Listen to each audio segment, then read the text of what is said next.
Hello and welcome to the Dark Roast of Nerdiness podcast. This is episode 14, The Rise of the New Empire.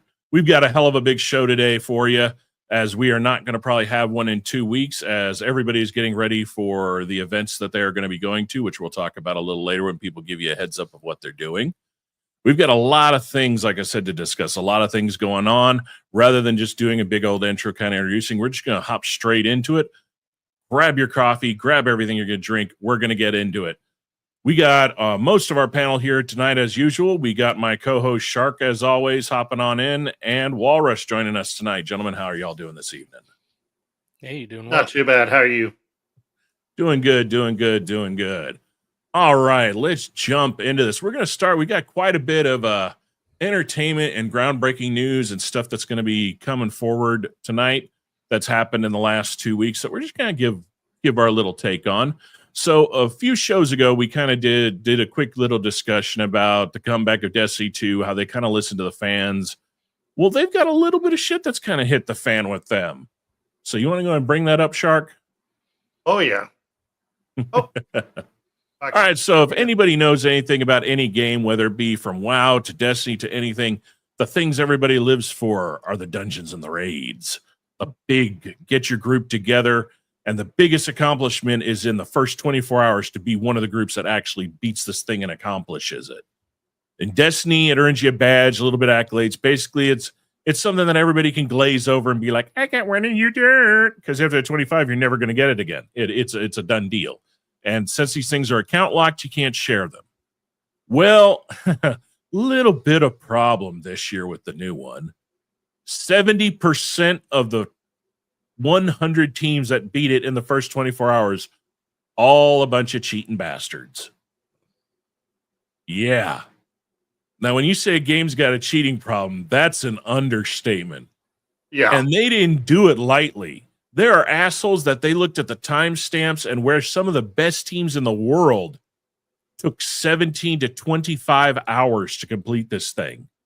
Death upon death upon death. Apparently, one of the areas is just ridiculously stupid. They made the puzzles challenging as fuck. Let's put it that way. The cheating assholes did that section in like 5 fucking minutes. So just like glitching through walls and shit like that, or what? Everything under the sun. Like they said, the cheats that they were finding, there was nothing that people weren't not doing. And a lot of times it was people running with a Sherpa. So they would pay the cheater to go in, wipe out all the ads while they just stand there and do all the mechanic stuff. So that's another thing that they noticed. Like, why does everybody in the team have 4 kills for the section, but this one motherfucker's got 329? So yeah, that's the Destiny news that's kind of interesting. But there is a silver lining. Literally announced, unknown. They also stated, and this is word for word from Bungie. Bungie stated that players who knowingly or unknowingly benefited from teaming up with the cheaters will face consequences, and the ban hammer will be coming down. But still, to allow it to happen, that's just sad news for a game that had promised to kind of come back. But, you know, it ain't anything if it ain't controversy, if it ain't something Bungie's doing. So let's face it, they're not the studio they were back in the day. And as high hopes as I had for this game, I jumped back in. I gave it some more time from 2 weeks ago when we first talked about it. And yeah, I'm just not good to the grind anymore. Fuck that shit. It's just not worth it. It really is. As much as I want this game to succeed and continue on and be like Halo, a legacy game that just continues on, I don't foresee it. I still have my Destiny tattoo. It's permanently on me. And I will always have the memories of the alpha of D1 getting me through some of the worst times of my life. But yeah, sadly, Bungie, I think it's time. Put your money into whatever that other thing you're working on. And maybe it's time to shelve Destiny for a little while and move to something else. So if you're watching, give us your comments, give us your thoughts on the matter. I'd love to hear what you have to say about it. If you were a player, weren't a player. What's up, Entity? How's it going, man? Hey, welcome back, buddy. Hey, Entity. Yeah. Have no fear, Entity. The Magic 8 Ball will return at some point. He's just going through some shit right now. If you watched last week's show, last show, we did kind of talk about the bukkake that happened to him and a friend of ours. So, but that's the corporate world of nowadays. which is why I'll never ever fucking work in Corporateville ever again. On to the next news. It finally happened. The thing people have wanted forever. George Lucas made the very first Comic-Con appearance of his lifetime at San Diego Comic-Con 2025. So none of us were there to see it. Well, it was kind of cool. I watched the video, but here's the main part about it. The creator of Star Wars made his first ever appearance at San Diego Comic-Con on Sunday, July 27, 2025. The main focus of the panel was between him, I think it's Dejong Jung, I don't want to enunciate the guy's name wrong, and Guillermo del Toro. Basically, they were talking about the Museum of Narrative Art that's going to open in 2026, which is what's being shown in the photo right there, that is going to basically offer an illustrated storytelling peek and contain some of the biggest treasure trove of arts, basically everything you have ever wanted to know about Lucas, film, ILM, all these things. This museum is literally just dedicated to that. So if you love film, if you are a film nut or someone studying film in 2026, and I can't believe I'm actually going to say this, you might actually want to travel out to Dushafornia just to check this museum out. I will hand a little bit of credit. San Diego is way better than LA and San Francisco. It is just it's a bunch of surfer people that have lived on those beaches. Yeah, way better food too. But yeah, I will say if I am going to go to California, even though there are things I would love to see in LA, I can't stand LA. I did like San Diego when I was out there. It seemed like a different world. Like you're still in California, but the mentality of the people is way different. So yes, George Lucas made his show, made his appearance. Fans went crazy. And yeah, if you get a chance, go to the Comic-Con's YouTube channel. The entire panel is there. I think it's about 25 minutes long. Pretty cool. Listening to him and Del Toro go about some of the things that they're putting into this, how much passion they have into this. And if I understand correctly, Lucas and his wife's foundation paid for this entire museum. Oh, wow. Yeah, it is. I don't believe there, other than the land. I think the land is the only thing that was on the taxpayer dime because it was city-owned property. But yeah, everything they showed on it looks pretty impressive. I'm curious to see how it develops, what happens on it. Let's see. So next thing, I finally saw Superman. No, you skipped ahead. You can leave that up. We have no pictures for this, so we'll just pop us into here real quick and engage our new background. Which here you go, ladies and gentlemen, our new background. Oh, that's because you hold on. There you go. There. All right, our new background. Yay! Coffee engaged. Coffee engage. Initiate maximum caffeine. Right. All right. So the next thing we're going to get into, Superman has come out, and Fantastic Four has come out. I have not seen Fantastic Four yet. I did finally see Superman. I am not going to do spoilers just because there's two people here that haven't seen it. It was entertaining. I'll leave it at that. There were ups, there were downs. Could it have been better? Yes. Is it very Gunn brought you this movie by Gunn to tell you Gunn's story of the Gunn storyline of the Gunn directed movie? Yes. So I think if DC really wants to get their shit in order, have him run the helm, have him pick the projects. Don't have him write and direct every goddamn thing. That's just fucking stupid. They're very 2A. Yeah. But yeah, that's I wanted to just kind of give my feedback that I did finally see it, and compared to some of the reviewers and the things they had to argue about, or they have their own valid opinions and a lot of things they pointed up I did notice, and I would not have noticed even if I had not heard their reviews. But I don't think it's as bad as most have put it at. Cornsweat does a good job. The one playing Lois does a great job. The chemistry between them is what Lois and Clark are supposed to be. But let's talk about what we're all waiting to hear. How is Crypto? Okay, the way they portray Crypto, good. The effects of Crypto, good. The fact that Crypto does not look like Crypto at all because James Gunn decided to mask it after his own fucking mutt that just passed away, No. Crypto looks the way crypto does for a reason. Crypto's not supposed to be like this scruffy, mangy little mutt. So I did not care for the way they made him look. But the interaction with him, the story of him, the way it reacted, that was pretty cool. There were some scenes of the things that the dog did that I would laugh my ass off. So it's good. It is the Rocket of that film. It just doesn't talk. All right, so now watch. Huh? Put it on my list to watch then. Yes, it's worth watching. And I think maybe if I don't have much going on tomorrow, I may jump out and see Fantastic Four just because I've heard so much of a 50-50 mix on that one. There are things people have said that have intrigued me and things that people have said that they did like that have intrigued me to see it even more. So, yeah, I'm actually intrigued and I actually want to see that one. Like Superman, other than Crypto being in it, like I said the other day to you, I was like, it's the same story told yet again, just from a different, person's perspective. Yeah. But Fantastic Four, we've only had really one other setup for the Fantastic Four that was worth a damn. Because I'm not counting that other piece of junk. Well, none of them were really that great in retrospect. They really weren't. The first one was better. That second one, I don't know what the hell that was.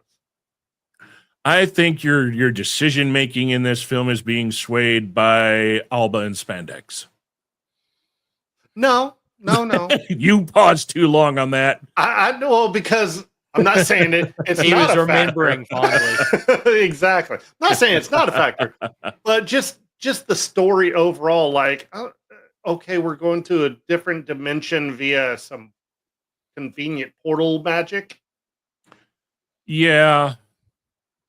Well, hey, at least they didn't jump time. I mean, come on. Why wasn't Dormammu there? There's a lot of stuff. Yeah, there's like I said, I need to see it first, and then I'll make my decision. What I think about it in a sense. I've heard some of the complaints, and I could see where people are getting heated about it. But then again, like we've talked about before, as much as I love some of the content creators and reviewers on YouTube that I watch when it comes to film and entertainment, I do think a lot of them, it's a mix of either they are looking for the thing to complain and be, anti-wokey woke about, or they're literally following the path of the rhetoric of the audience to keep the viewership they have. Whether their opinion does not agree with the course trajectory they're on, they will not deviate from that course directory. Correct. Sadly. Well, they become so big they're ruled by the mob around them. Yeah, because that's how they make their money. Yeah. I mean, it's not just entertainment people that do it. I mean, a lot of them do it. So. Yeah, but like we were talking about the other day, that's now changing with YouTube also. Yeah, and we're going to get into a little bit of the YouTube changes in a little bit too. All right, now for the one you pulled up very quick. All right. All right, the death of VShojo. So this is pretty interesting. So for those of people that don't know, VShojo, which was a talent agency for VTubers, one of the biggest, and one that primarily housed most of the American VTubers, they started in 2022 through raising $11 million funded through Anthos Capital. Yet, since 2022 has been reportedly losing $2.5 million annually.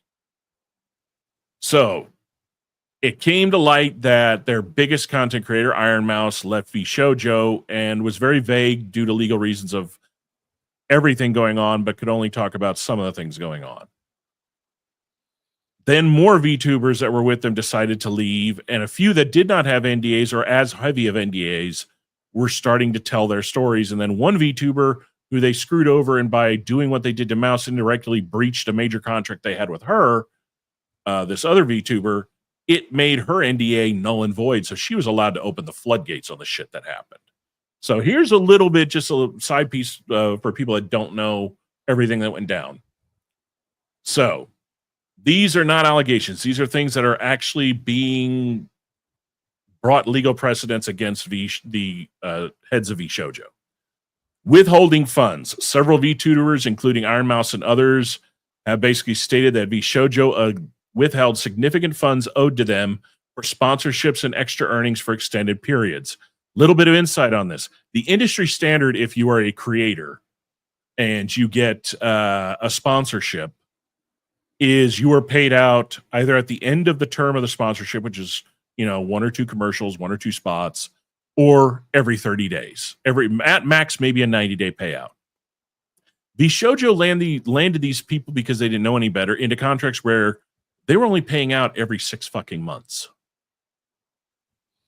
And some of these people for a year never got paid. Yeah. Zentrea, yeah. Here's another big one. So for those people that don't know, Iron Mouse has an immune deficiency disorder. So she does all these big charity events with other streamers to raise money for the Immune Deficiency Foundation. In the last one that she did, Shoujo was supposed to pay out from that charity, from basically all the money she raised up, $500,000 to the Immune Deficiency Foundation. They were never paid. And when questioned about it, Shoujo, when it came to the money, was just like, So now you've got defrauding a charity. They made people sign predatory contracts. So most people don't realize most VTubers are younger people. A lot of them are major introverts. That's why they chose to be VTubers. A lot of them, like Iron Mouse, have some type of illness that affects their day life, and the other reason why they wouldn't want people to see them. Like, there are several times in her early times of her streaming that Mouse was actually on a ventilation device. Like, you could hear it in the background. So they're automatically going to people that they know are not going to have the means to defend themselves, not going to have the knowledge, are younger. And now you've got this place saying, we're going to be a family. We're going to let you do what no other agency does to content creators. Your IP and all your stuff is yours to keep. We don't actually want any of that. So that sounds appealing to most people because all the other ones, they own your IP. Like, if you leave them, all the shit you made with them stays with them. You know, you don't ever get that back unless you fight for it. So some talent, like Vibe and Silverveil, describe being pressured into signing greedy and predatory contracts with exploitative clauses, including the absent of exit clauses, facing hostility when attempting to renegotiate and seek legal counsel. On top of that, they had a poor lack of communication. Many former members criticized that management would not reach back out when it came to financial issues, the extent of problems. They had a toxic culture. They basically had people internal that the minute someone said, hey, I'm not getting paid, they would have people that would literally get other VTubers to start belittling them anytime they raise concerns. They would knock them down in the leaderboards intentionally. They would not get them contracts. They make them feel isolated by leaving them out of co-op events. Like, this place is just fucked all around. Here's the biggest part that was the kicker. When I found this out, I couldn't believe it. The Shoujo's pitched deck indicated plans that their revenue split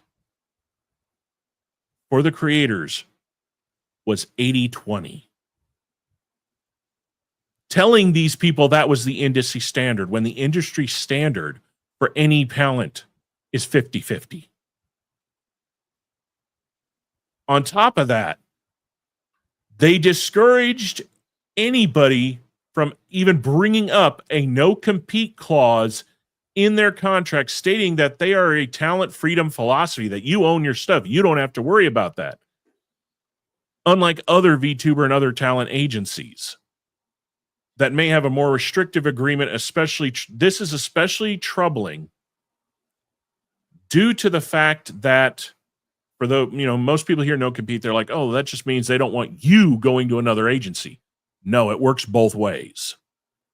They didn't want it because if there's a non-compete, that means that, say, they know Walrus is about to get a sponsor. They're hearing the rumor that War Thunder wants to sponsor him. Well, Shark and me work for our talent agency. We go to War Thunder and say, hey, we represent Walrus. We heard you were going to offer him 100 a spot. We'll get him to do it for 80. And instead of Walrus getting the 100% of the 100 he was going to get, because he did it outside of us, which is allowed in most contracts, we now just fucked him out of 20 and fucked him out of 40 of the 80. They were doing that to every one of their talents. And here's the best part that I love the most. The lawyer who filed and processed all of these contracts has stated that it was in the best interest of the talent. Literally was operating on an expired law license. Oh, man. So that makes every one of those contracts null and void. Yep. Now, here's the best part. And you know me, I'm about to go as Swoop would call it, into petty university here. But you look at these people, and I'm just kind of like the old fart in me just takes one look at this. Let me get these windows where I can actually see something. All right. So this right here, let me see here. This right here, this is the CEO of VShojo. His gamer tag is Gun Run. This guy has multiple people in the industry that has said that the reason VShojo was going broke is he liked partying with a lot of women you pay for with a lot of yay on the table. I take one look at him and I go, yeah, that nose has been skiing a couple of times. I'm surprised it's not lady boys. Hey, who knows? Maybe he was the lady boy. Yeah. Probably pull it off. I mean, VTube. Now, here's the other fun one. Catfish City. Yep. Yeah.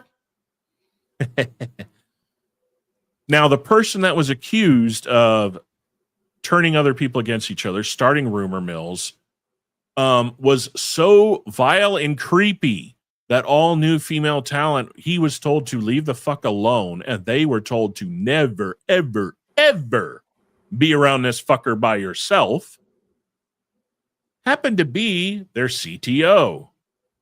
And you're thinking, okay, what does this person look like? I don't know about you, but this screams les douche all the way. Oh, yeah. Yeah. Completely. So those were your two of your three that founded and ran VShojo. You know what? And to me, it explains everything. Here's the weird part, though. The third guy, I couldn't find a fucking photo of him anywhere. The guy that was actually the COO, yeah, I couldn't find him anywhere. I found his name, but all the pictures that came up, I could not verify if that was the guy. Like, even in Indeed, he has been scrubbed. You go to all the pages for VShojo on everywhere. He is scrubbed. But apparently, I think he exited like 2 months before all this shit went down. So, yeah, he was the rat that saw the ship sinking and was like, peace, I'm out. You talk about Daniel Sanders? Yeah. AKA Apex or whatever. Basically, all these asshats used to work for the one platform we'll never put on ourselves on. They're all part of the original team of Twitch, which doesn't shock me. They learned from the biggest sleazy gooner on the planet. Do not show that picture. We don't know if that's him.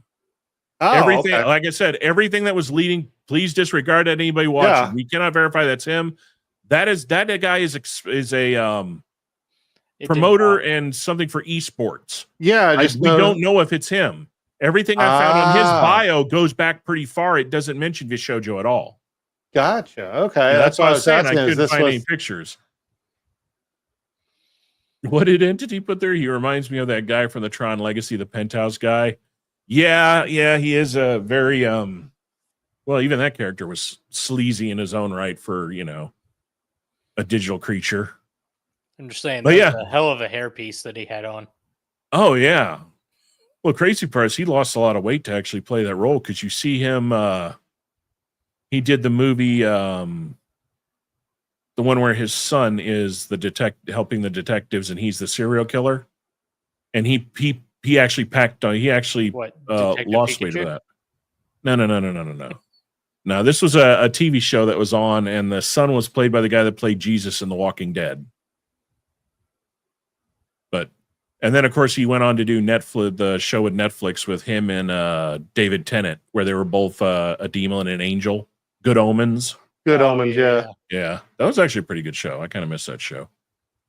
But that is all of our groundbreaking news and everything for now. Now we're going to get into kind of like a fun discussion I wanted to have. So each of y'all, we're going to start with, of course, the first person up on the top, which is Shark, and then we'll go to Walrus.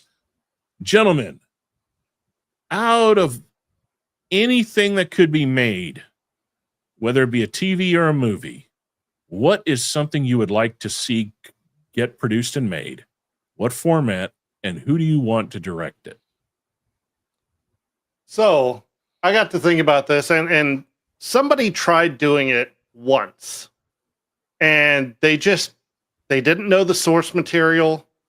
They just screwed the pooch on the whole thing. But there's a series of books by Jim Butcher called The Dresden Files. And it is dark noir with ghosts, goblins, and magic thrown in type situation in modern Chicago. And as I remember it was oh goodness, what's his name from Face Off and brain fart. He had directed and just put it right into the ground. And Michael Bay? No. Bay wasn't Face Off. No, actor from Face Off and Con Air. I can see his face. Are you sure? Because I've seen the show you're talking about that was supposed to be about it, and he's a damn good actor. No, I'm talking about who directed it. Oh. Was oh gosh. Hold on. Now I gotta look it up. But anyway, I would like to see a person who's truly read the books and understands the character. Simon West? Was he Simon West was the director of Con Air.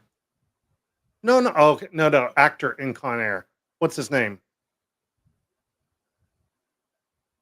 You're talking the main actor? Yeah. Nicolas Cage? Thank you. I couldn't remember his name. Cage directed it?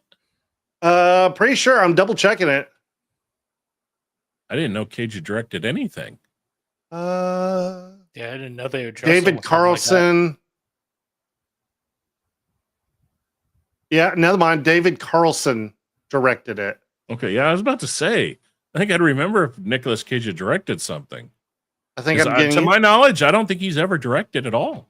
No, you know why I'm getting it confused with him and Superman, where he was going to play it. Never mind. My brain's doing weird circles. But yes, the Dresden Files done correctly. There's like 18 books of material. There's great characters and great storylines. And because the guy that played him in the show is Paul Blackthorne. And for most of y'all, that name's probably not going to ring a bell to you, but you will remember it when I say this. He was Laura Lance's father in the Arrowverse, in the Arrow TV show. He was the police detective that eventually became the chief of police. But no, he's a phenomenal actor. He actually, you look at his IMDb, he's done a ass ton of shit.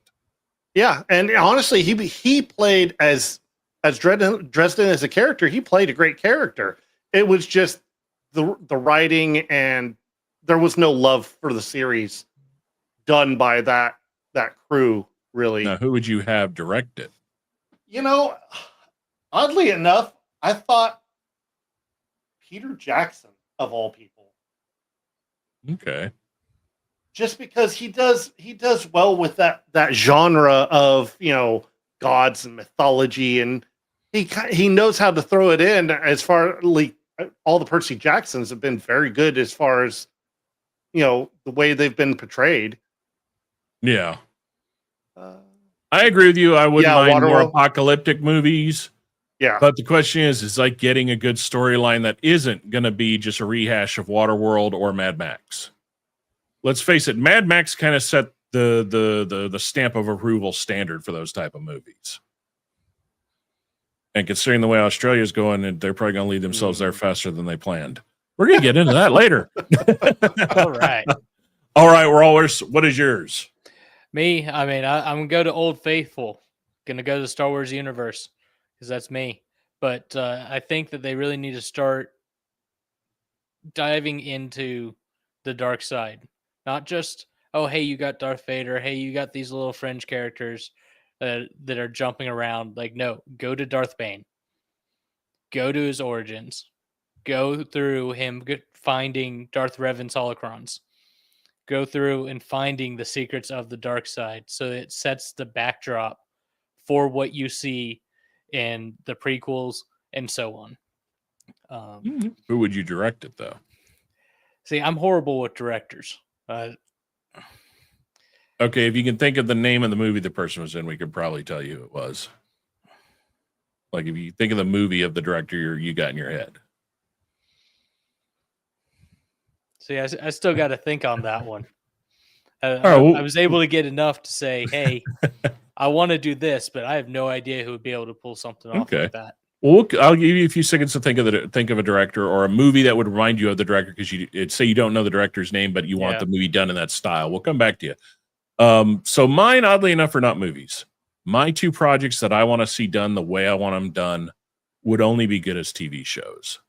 So the first one is, even though they're re-talking about Dredd, I want a Dredd TV show. I would really love for Carl Urban to do it because he did phenomenal in that one movie. I want it to be rated R.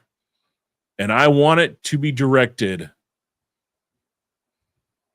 I have basically two picks because it's all just depending on what script they would come up with. The first one, if I want it to be more dark, melodic, and terrifying, I want it to be directed by Jack Bender. Jack Bender, if you don't know, is the director of the current TV show that even Stephen King says is one of the best horror things he's ever seen, which is the show From. So if y'all have not seen the show From, it is very well done. It is into 3 seasons, and even I'm still at the edge of my seat wondering what's going on. And the twists and turns are not going in directions that even I thought they were going to go into. And that's how a great show is. But at the same time, it's not pulling a Lost. You can tell they have a very clear plan of what they're doing and where they're going. And if he couldn't do it, I would say a team, Mike Flanagan and Michael Figanari, which are the guys that have done Oculus, Gerald's Game, Dr. Sleep, The House on The Haunting of Hill House, and Midnight Mass. Because they would give you a gritty, character-based, rated R Bender that would just twist and turn you. And the second show, I want to see the Max. We got the animated version in MTV's Liquid Television. I want to see it brought to live action with the way you can do effects, with the way you can do movies and TV shows nowadays. And who better to make a twisted, fucked up character, reality bending show with crazy characters than the master himself, Guillermo del Toro. Give it the Pan's Labyrinth treatment and it'll be fucking epic. Yeah. Especially considering if you're not familiar with the Max, it is an entire story of this superhero named the Max who goes to protect this girl who's a nurse who takes care of him. And as the story progresses, going from one reality to different worlds to different realities, you slowly realize that not everything you're seeing is there because the Max, who is your narrator, is not a narrator you can trust. He is actually a soldier with PTSD, and the Max, the world you're seeing, is his mind fracturing apart. And it's just like, if you get a chance, just type in the Max. It's, I want to say maybe 12 episodes. Each episode is about 15 minutes long. It was a short 1-season show done on MTV back in the day. But those are the two that I would love to see. Just because, one, nobody's ever attempted, and two, they've done the movies. You you have a hell of a catalog and a hell of a lot of villains. Kind of like Batman. Don't do a movie anymore. And make it a rated R violent crime drama. That's what Dredd is supposed to be. Dredd is not a superhero. He is a commentary on the reality of the cruelty of the world. He's not even an anti-hero. No, he is literally, he believes literally the law is it is written. That is it. Yeah, no interpretation. It is what it is. Black and white. Yep. So back to you, Walrus. Have you given it any thought? Yeah, I have. Whoever directed Westworld, I know that it went through a couple of them, but kind of during its main kind of concentrate the first 2 seasons, because I think that was the same director. Bring it up, Shark, because I think it might have been a team of 1 or 2 people that did Westworld. Yeah, I think that was a team. Michael Crichton wrote this. Hold on, director of Westworld. Michael Crichton wrote the film. Michael Crichton wrote the book, the script in the book. Jonathan Nolan and Lisa Joy did the show. Okay, so it's Nolan and Joy. Okay. Yeah. Basically the same team that did Inception and Tenet. Yep. Yeah. So, which was damn good too. Yeah. It'd be interesting to see if Nolan could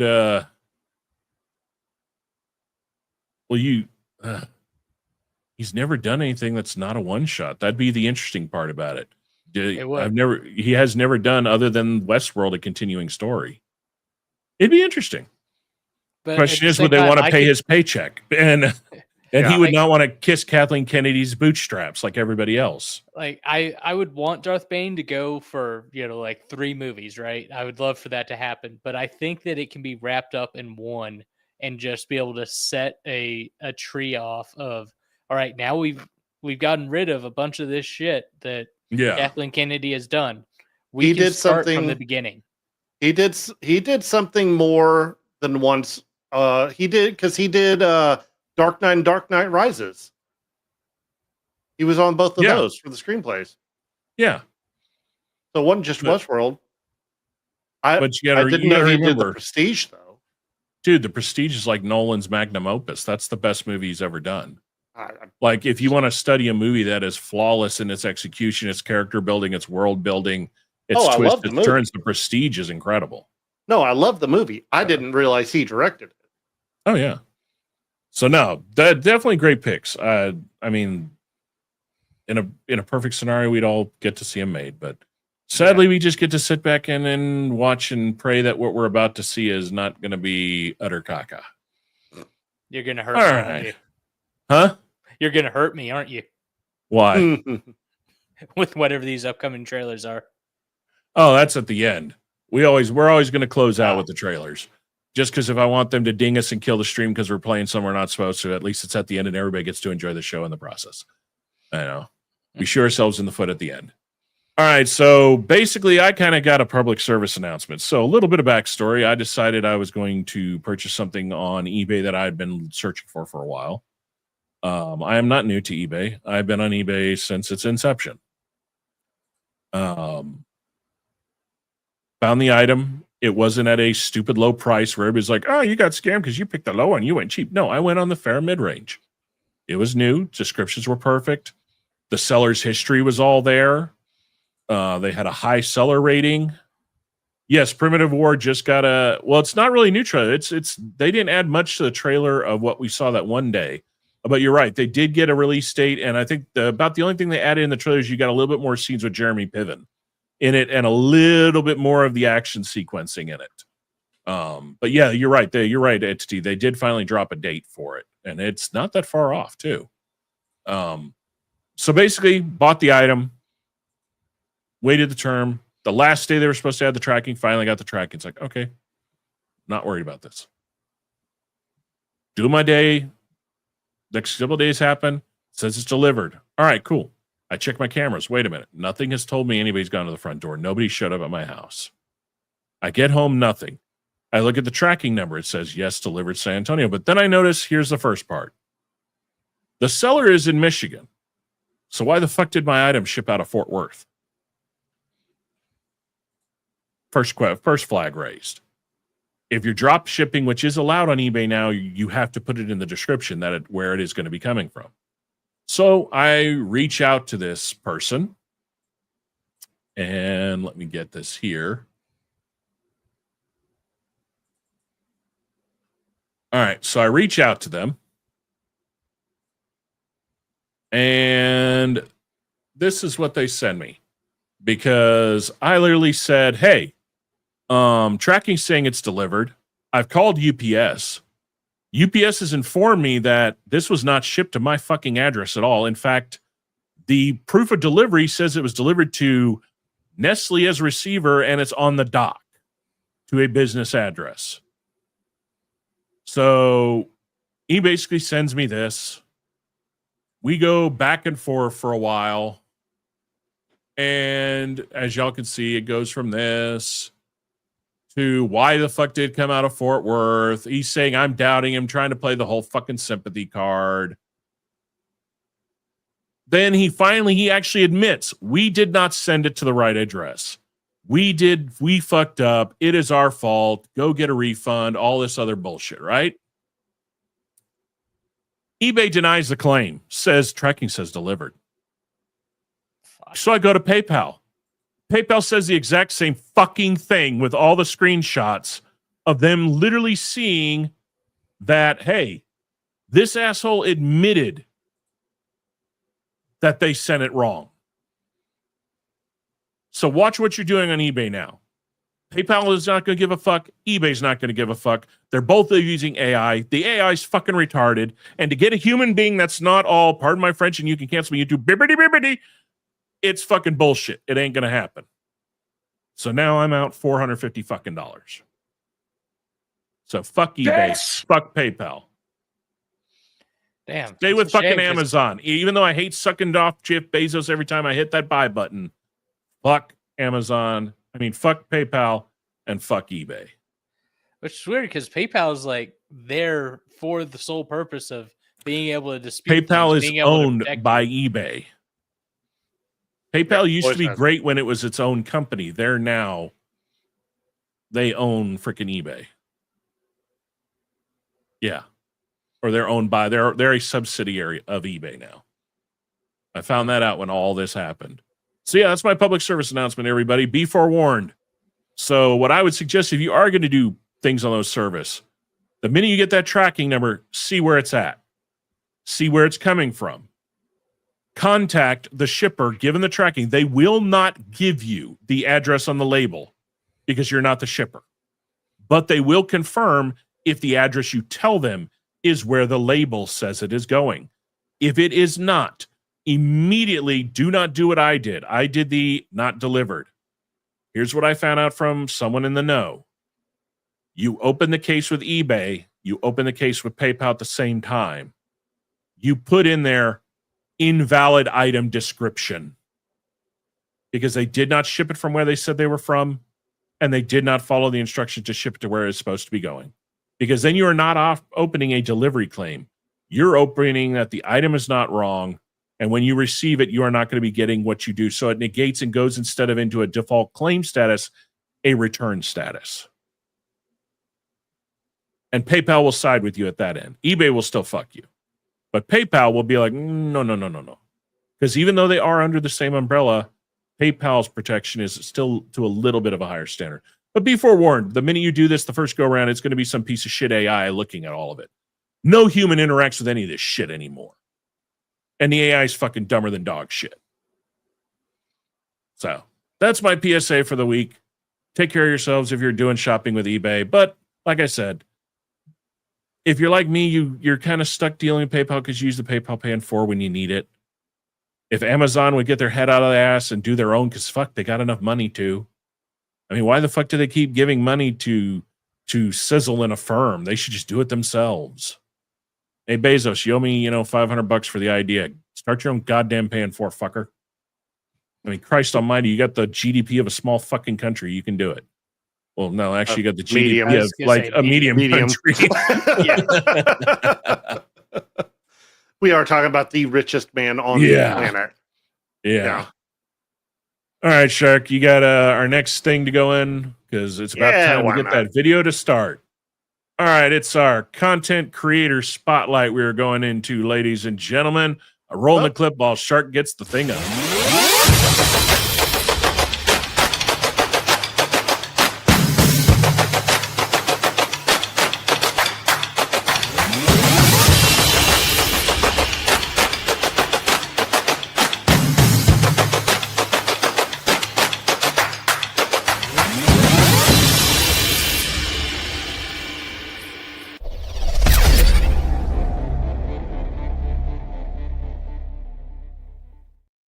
Yes, I changed the video.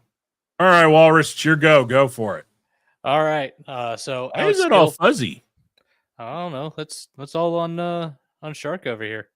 I'm not even seeing it up. Hold on. Each all squeakity. It's Oh, like there out we of go. focus. There we go. Wow, that was weird. That or we're all getting so old so rapidly we all need glasses now. I don't know. And my bifocals come in this week.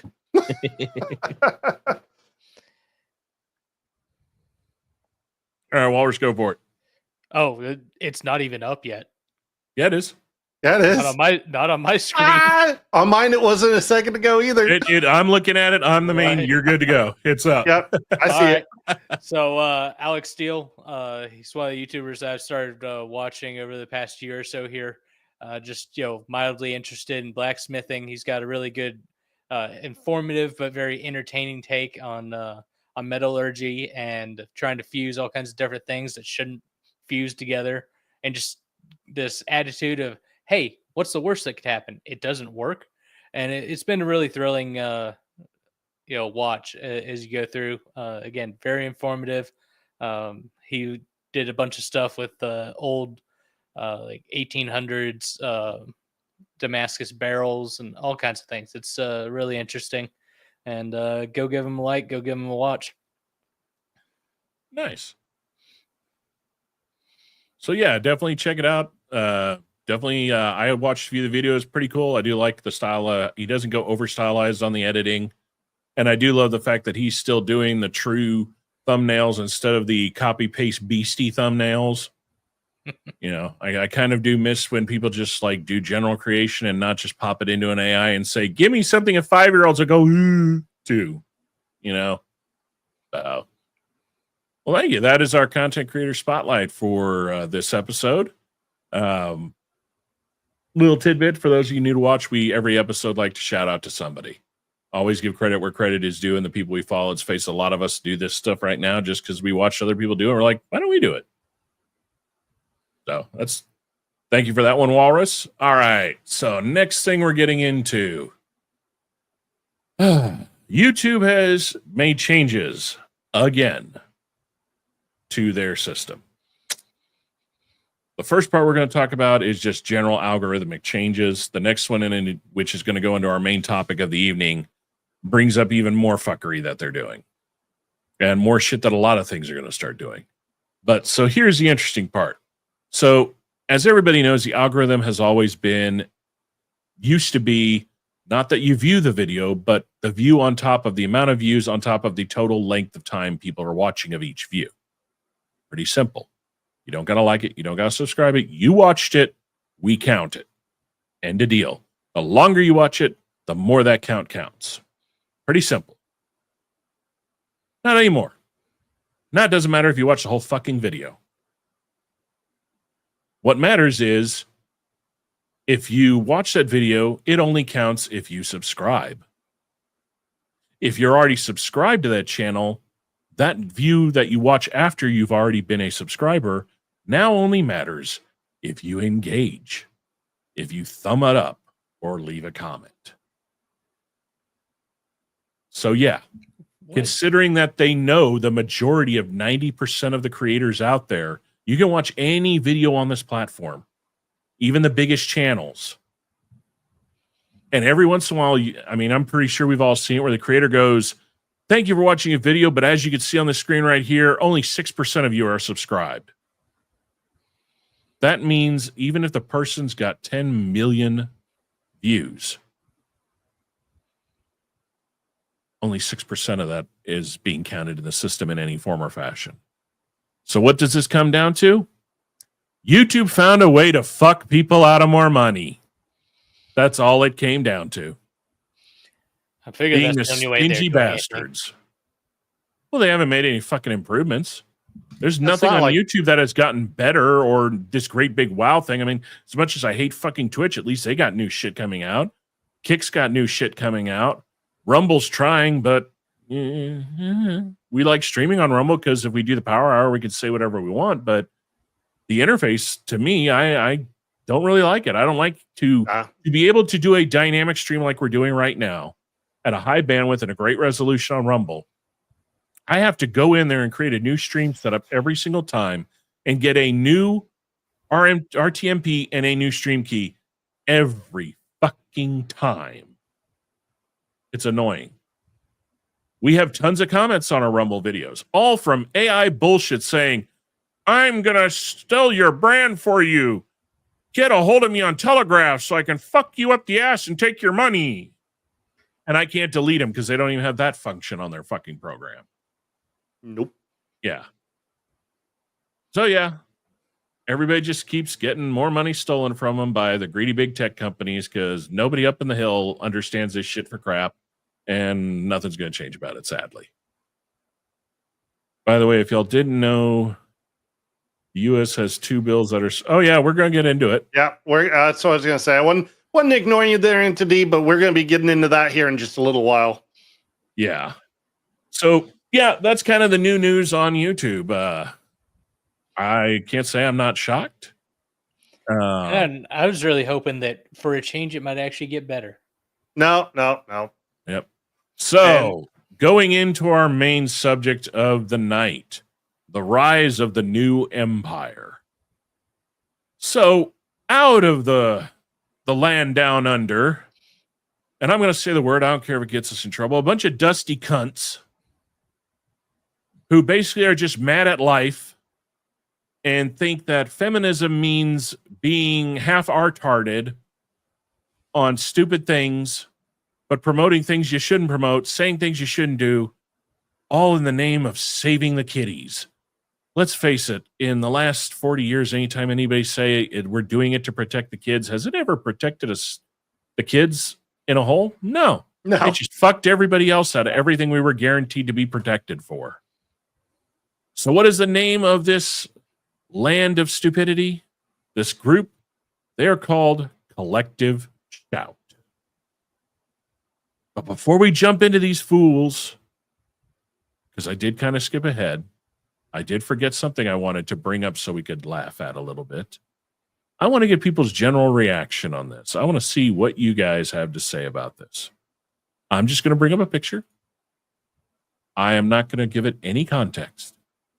I am just going to literally say that if you have ever wondered why Star Trek, when it comes to the comics, has gone the Smurfy way it has, why the TV shows have gone about spreading narrative messages that are pertinent to our time in a time that's supposed to be centuries ahead past all this bullshit.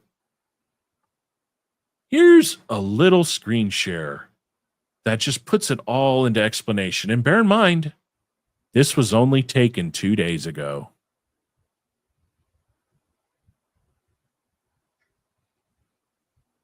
That is your current Star Trek writing creative team.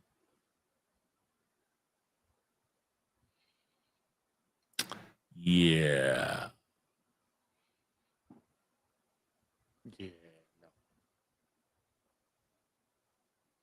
What are your thoughts? Well,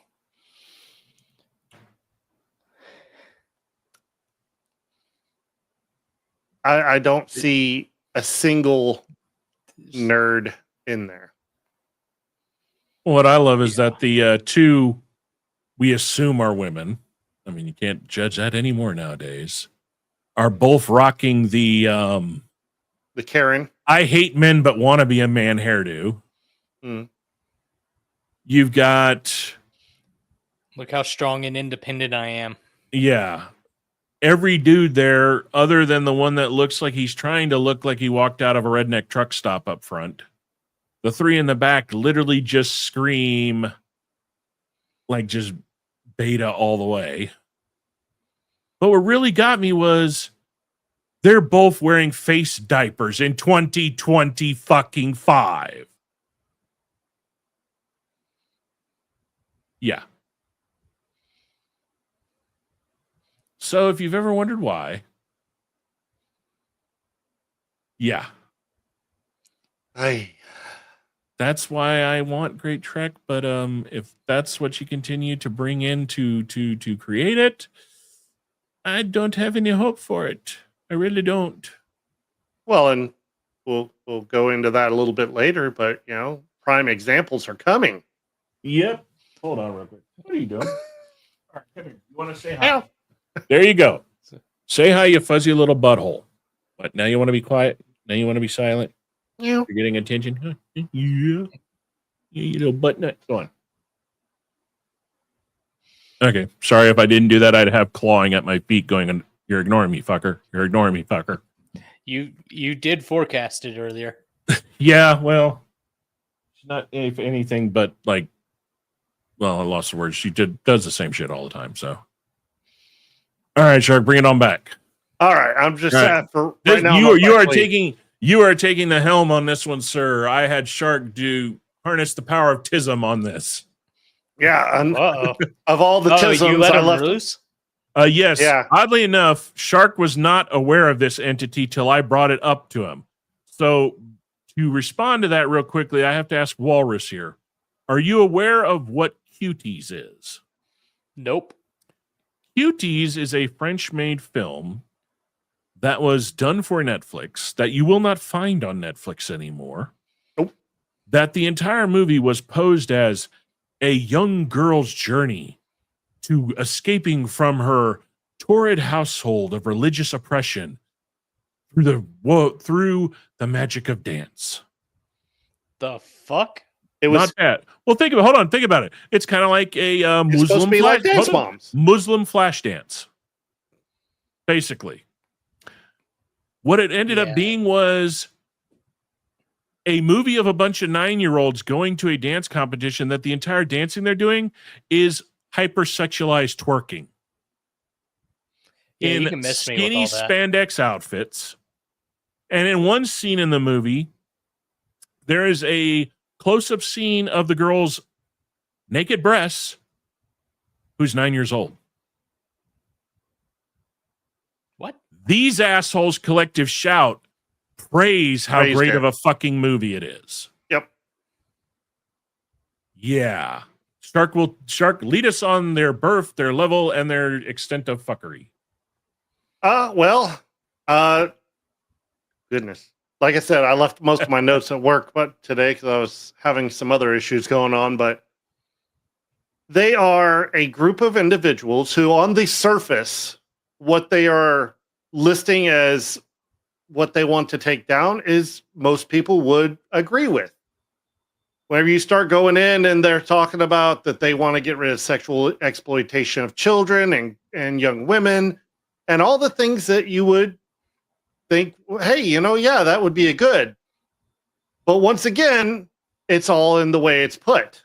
Whenever you start going into the fact of like one of their more recent ones has been that they're going after companies like Steam and Ichigo. Ichigo. And to get to them, how did they do it? They went to the credit processors. They went to the people where it's like, hey, we're going to pressure them so that if you try to sell a game, you won't get your money. They harassed Visa, MasterCard, American Express, Discover. Then they went even further. They harassed Stripe, PayPal, basically, they didn't even just go to the credit card companies themselves. They went to the third-party processors as well. Steam yanked tons of games off their catalog. Bear in mind, a lot of them were very... as we can see here, some of them are undesirable games. Granted, yes. Okay, I am all for they're that. still legal, but in a illegally questionable category. Well, promotion of an illegally category. Ichigo, on the other hand, they removed games. They're an indie developer site. They not only removed games from purchase, they removed them from the catalogs of the people that had already bought them. See, Steam just removed any future purchases. Gone. All the games vanished. But if you already still had it in your catalog, it was still there. Ichigo went further because they pressured them even more because they already saw the win at Steam. And Ichigo actually removed people's property. Yep. And not Without a only refund. that, it wasn't just the bad games. Ichigo, they went a higher level and tested. They got them to remove anything that would fall under not safe for work. horror games, psychological thriller games, a first-person horror shooter game that is one of the most popular on their platform. Gone. Even what, like, okay, how many people have heard of the game Leisure Shoot? I can't say Leisure Suit Larry. Larry, thank you. That was one of the first X-rated games ever made. Yeah, and everybody and their mother's heard of it. It is what it is. Guess what? There's people that think that's funny and want to play that. You know, okay, we live in a free society. As long as you're not broadcasting it to YouTube or anything like that, it's adult content for an adult to play. You should be allowed to do that. And as Charlie said, good old Penguin Zero, you should literally just shut the fuck up and take my money. If it is not illegal, if what I am doing is not illegal, you should not have any right to tell me what I can or cannot fucking buy. I mean, it's clearly they've never read or heard of the book 1984. Well, oh no, they have not 1984. Was it the Fahrenheit? Fahrenheit 451 was about different. Controlling information. Yeah. 1984 was more about censorship, and then the other one you're thinking about that's more about censorship and collective control is A Brave New World. Yeah. So I think that's what all this is. It's like, okay, yeah, there's the side of trying to help the kids, but that's not what they're trying to do. It's all the guys. They want to control the information. They want to control what people are able to do. Well, something that's even more interesting that Wolf did not find whenever he was doing his search, which I found, MasterCard denies it. MasterCard says they didn't do shit. I was hoping you found that. No. Yeah, MasterCard literally denies everything and says that they were just honoring their terms of service. Where they're hiding it from everybody is if you look at the Wayback Machine a week ago when all this happened, they changed their terms of service. Yep. So, once again, we're getting into... I'm just trying to understand my philosophy. How can a bunch of because this group collective shout, there's only about 1,000 of them. Yeah. How did 1,000 ugly ass fucking Karens from down under get anybody to fucking listen to them? See, this is where I miss growing up in the Gen X era. See, in 1990, if this had happened, you want to know exactly how it would have gone with MasterCard? MasterCard would be like, yes, what is your complaint? Okay, we're getting a ton of complaints coming in about this. Okay, let's look into it. Well, it's not illegal. We're making millions. They're making billions. Where did this come from? Well, it came from Australia. This is America. Go fuck yourself. Well, to be fair, MasterCard is a worldwide corporation now. But this is me playing devil's advocate. They would section it by regions. Fine, if Australia has a problem with this, fuck Australia, lock them out. Exactly. Not affect everybody. Well, and the only country that it hasn't affected is one. China. Russia. The country that has the highest level of personal rights to purchase protections in the world. Japan told them to go fuck themselves. You're not cutting anything out of our systems. Well, yeah. And what's really interesting is for a bunch of feminists, for a bunch of people who are supposed to support, women who don't, this is one of their first things that they were proud to say that they got rid of was bras for younger girls. I'm sorry. I'm a girl dad. I have a 9-year-old. She needs a bra at her age. Guess what? Size 6, she needs that. She's more developed than the average kid. Yeah, it is ridiculous, the level, like the more you dig into these people, the comments they've made, everything. They are at a level of art-heartedness that is just ridiculous. Yep. They're at a self-righteous pandering that is beyond the level of sycophant. And yes, Entity, you are right. I was about to actually get into that. Yes, these are the same people that sit there and say that men cannot be the victims of SA. That, of course, they're doing exactly, and you're right, Entity, and that's what we were saying is, yes, this is all virtual signaling. Anytime they say you're doing it for the protection kids, just like the Anime Act in Texas, it's virtue signaling, and it's literally done to smoke screen what you're really after. And good shout out right there, NTD. I was about to say that. There are links for everything we're looking at when it comes to the videos where we got a lot of this. Most of what Shark is showing is his tism and his notes and stuff, and mostly collective shouts.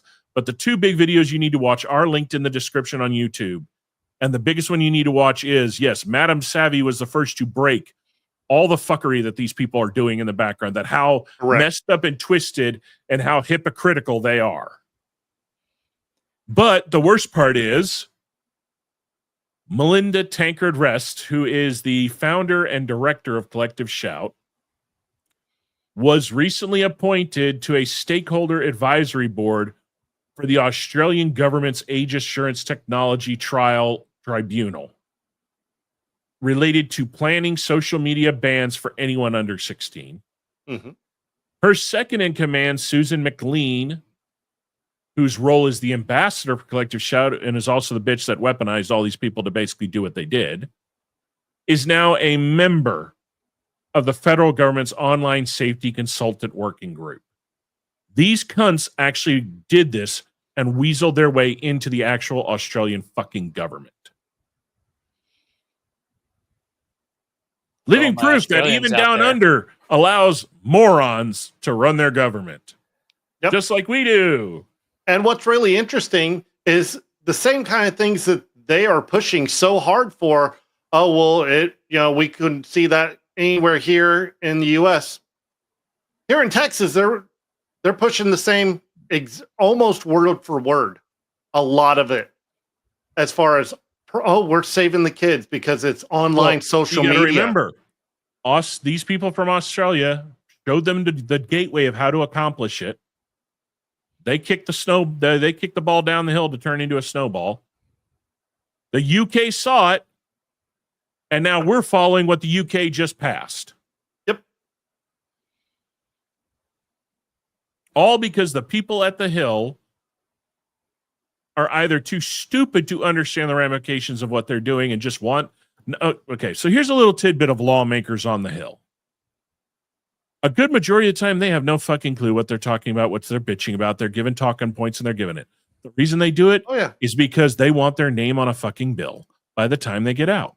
Well, no, most of the time, there are a lot of them that have never made money. They just want their name on a bill because then they can, if they ever tried to move up in the ladder, say president or something else, they could say, I did that.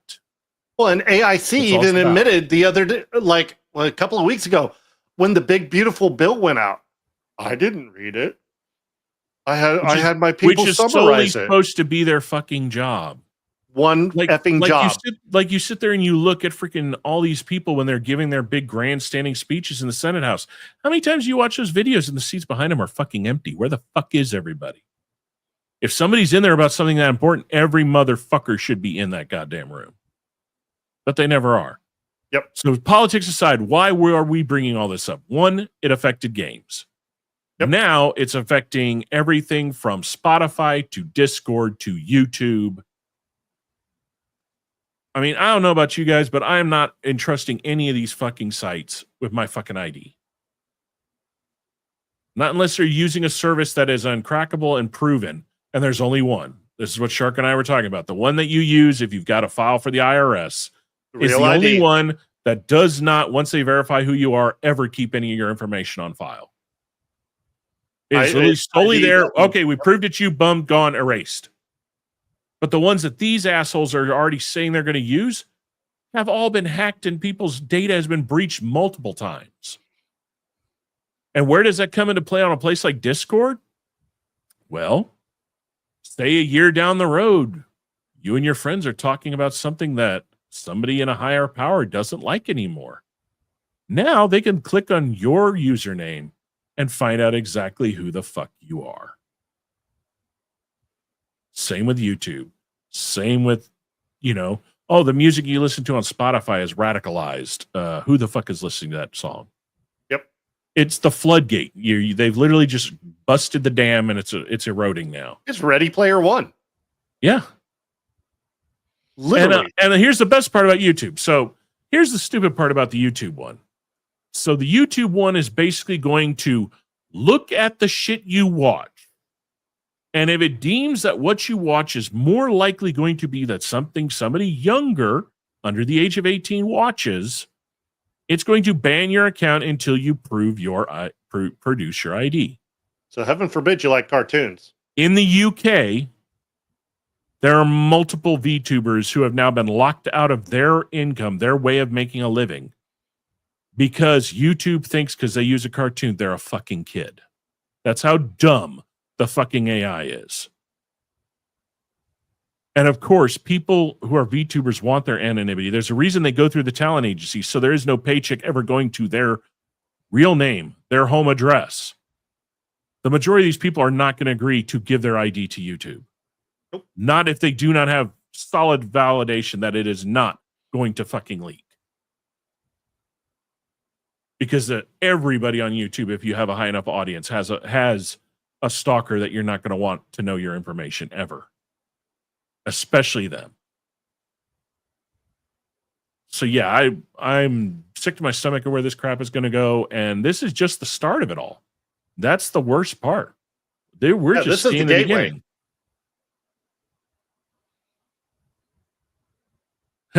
Yeah. Sadly, Entity, you're probably not wrong there. Yeah. Mine, I'm wondering what it's going to say, but then again, the amount of shit I watch is just, I don't know. I don't think I'm going to get flagged. In fact, if anything, I think it's going to probably, the AI is going to suggest that I get an AARP. No, I get an AARP card. You know, I got that in the mail the other day. Brenlee, would you like to join AARP? No. It's like, yeah, maybe in 20 years when I'm supposed to. You're like, yes, Oh, yes, man. I would. Hey, you know, some of them discounts. I'm not quite there yet. Still got 10 years. Okay, so what else you got on this one, Shark? You know, we'll just pull up the videos here that we, you know, it is what it is. I mean, you can only beat the dead horse so much. And honestly, it's people just trying to get their 10 minutes of fame, and these ones figured out how to break the code. And it's funny because, like, they're like, one of the ones that got me was that they are against porn, obviously, but one of the bigger reasons they don't like choking. I don't know females, how considering the majority of the ones I ever dated did. Specifically, they are against men choking women for personal pleasure during the act. And they apparently these are women that are pissed off that it never happened to them, because every woman that I ever went to that happened, I was not the one that asked for it. Yeah. Yeah, because that is according to their website.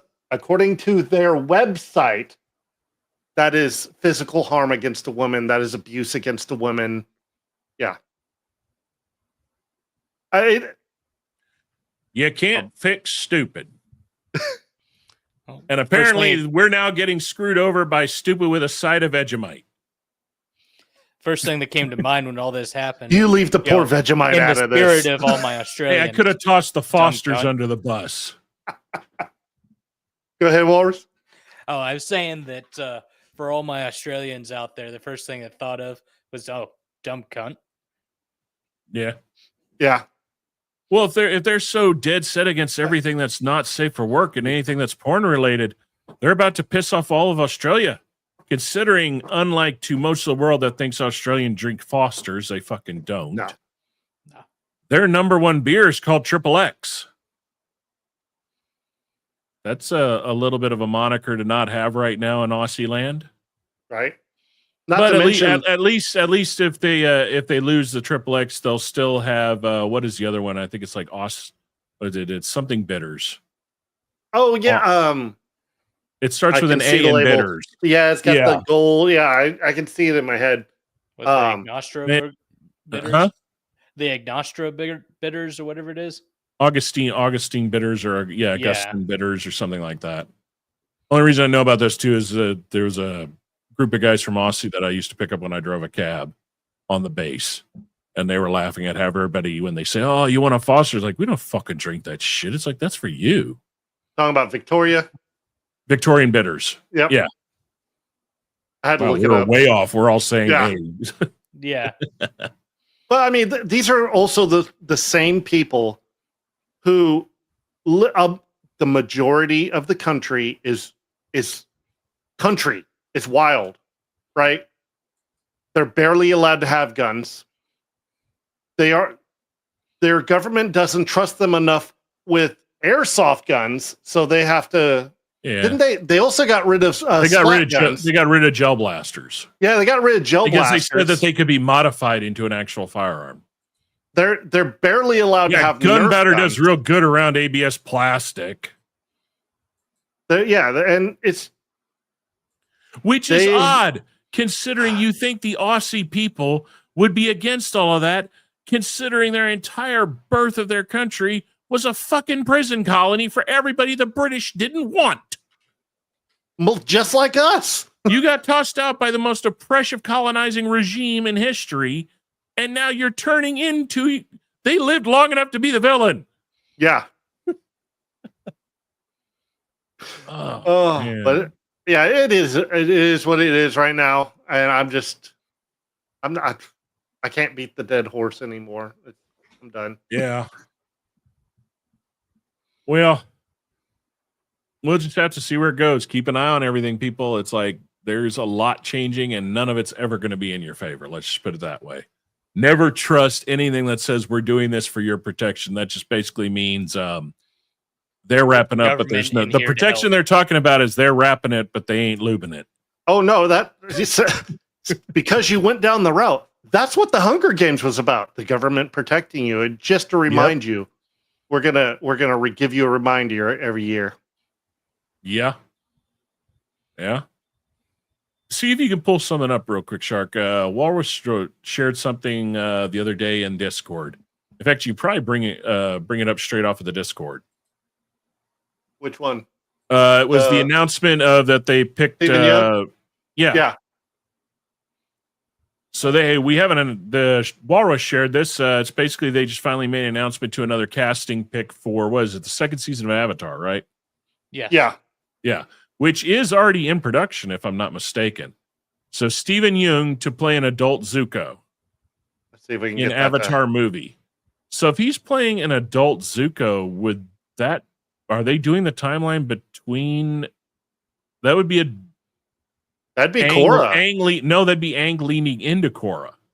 Aang. Yeah, it would be the rise of Central City, or is it Central? It'd be the the building of the Central City, and we'd get to see. I'm all for it because it would give us a chance to see Toph build the entire police force. Yeah, and come up with true metal building and teach it. Metal bending. Yeah. And seeing Aang rebuild the air tribe. Air nomads. Yeah. That would be a good one. And I'm glad they're kind of doing it in a movie, because if they did it in a show, it would basically it would confuse some people to which show you're watching with the one that's already on Netflix.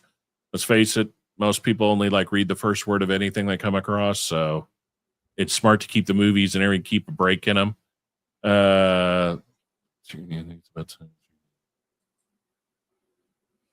Yeah, the problem with that entity is that also opens another door. They want that. They want crap like that because that's going to basically allow them to get rid of that amendment like they've always wanted.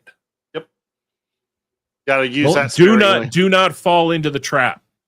So what you do is you beat them at their own game. And by the way, there is hope on the horizon. See, these 1,000 dusty crows in Aussie land, they pissed off the wrong group to piss off.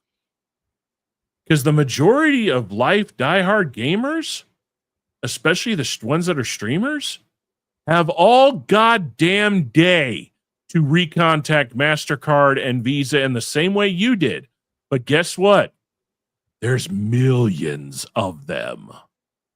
You think MasterCard's really going to hold true when even 100,000 people call in and they look at their report and say, oh, the guy that just called in has spent how much money through using one of our cards? Wait a minute. The lady that called to start this, how much is she? Oh, yeah.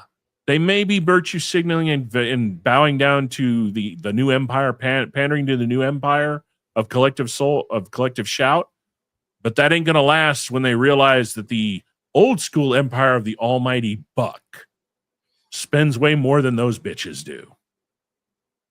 It's just time. So don't play into their game. They did this intentionally to test if they could do it. On top of that, they did it the way they did it to show how backstabbing they had to go to achieve what they've been trying for a while.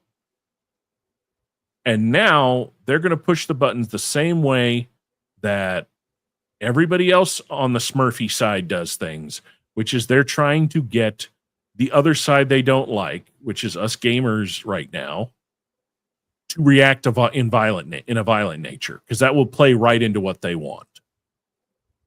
Because then they could go, see, we're trying to protect kids from becoming like that. All the violent games we just got rid of led them, these adults, to do that. Do you want your kids to do that? That's what they'll use. And they've been screaming that since you and I were kids. Yeah. Oh, video games make them violent. Video games make them zombies. Video games leads to druggies. Video games don't do none of that. They did it before that. Oh, yeah, with rock and roll. Rock and roll. Yeah. Before that, it was blues. It's the and devil's jazz. music. Yeah. Mhm. Yeah. There's always something that's the evil entity that must be stopped. Yeah, and the next one they're going to go after is if VR ever gets more readily available, that'll be their name. Oh, now they're escaping from reality. This is going to warp their minds even more because now they can't tell reality from the game. It's the same fucking arguments, just different ways, different things, different enemy. All same goal, control and power.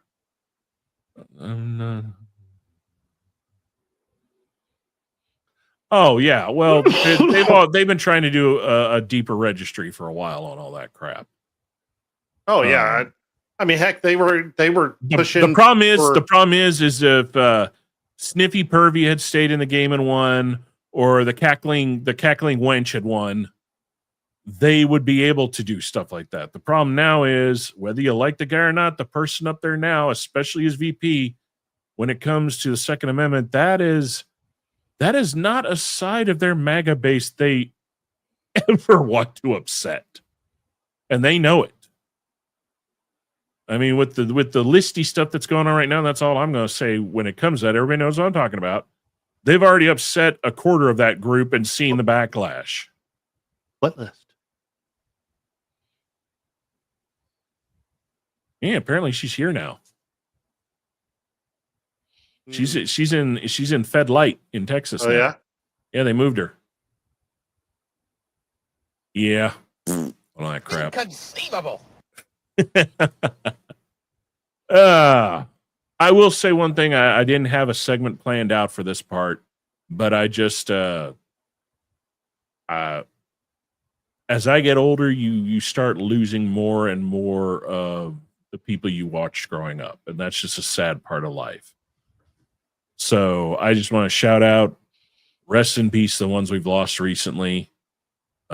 Whether you like the people or not, whether you agreed with the things people have said, and I've seen a lot online when it comes to one person. So, I mean, we lost, what was it, Michael Madsen, right? Mm-hmm. Amazing fucking actor. Very underrated actor of his day. Like, he is one of those few actors, he never ever really got to play a lead role, but you remember him of every side role he ever played. I mean, just a phenomenal actor.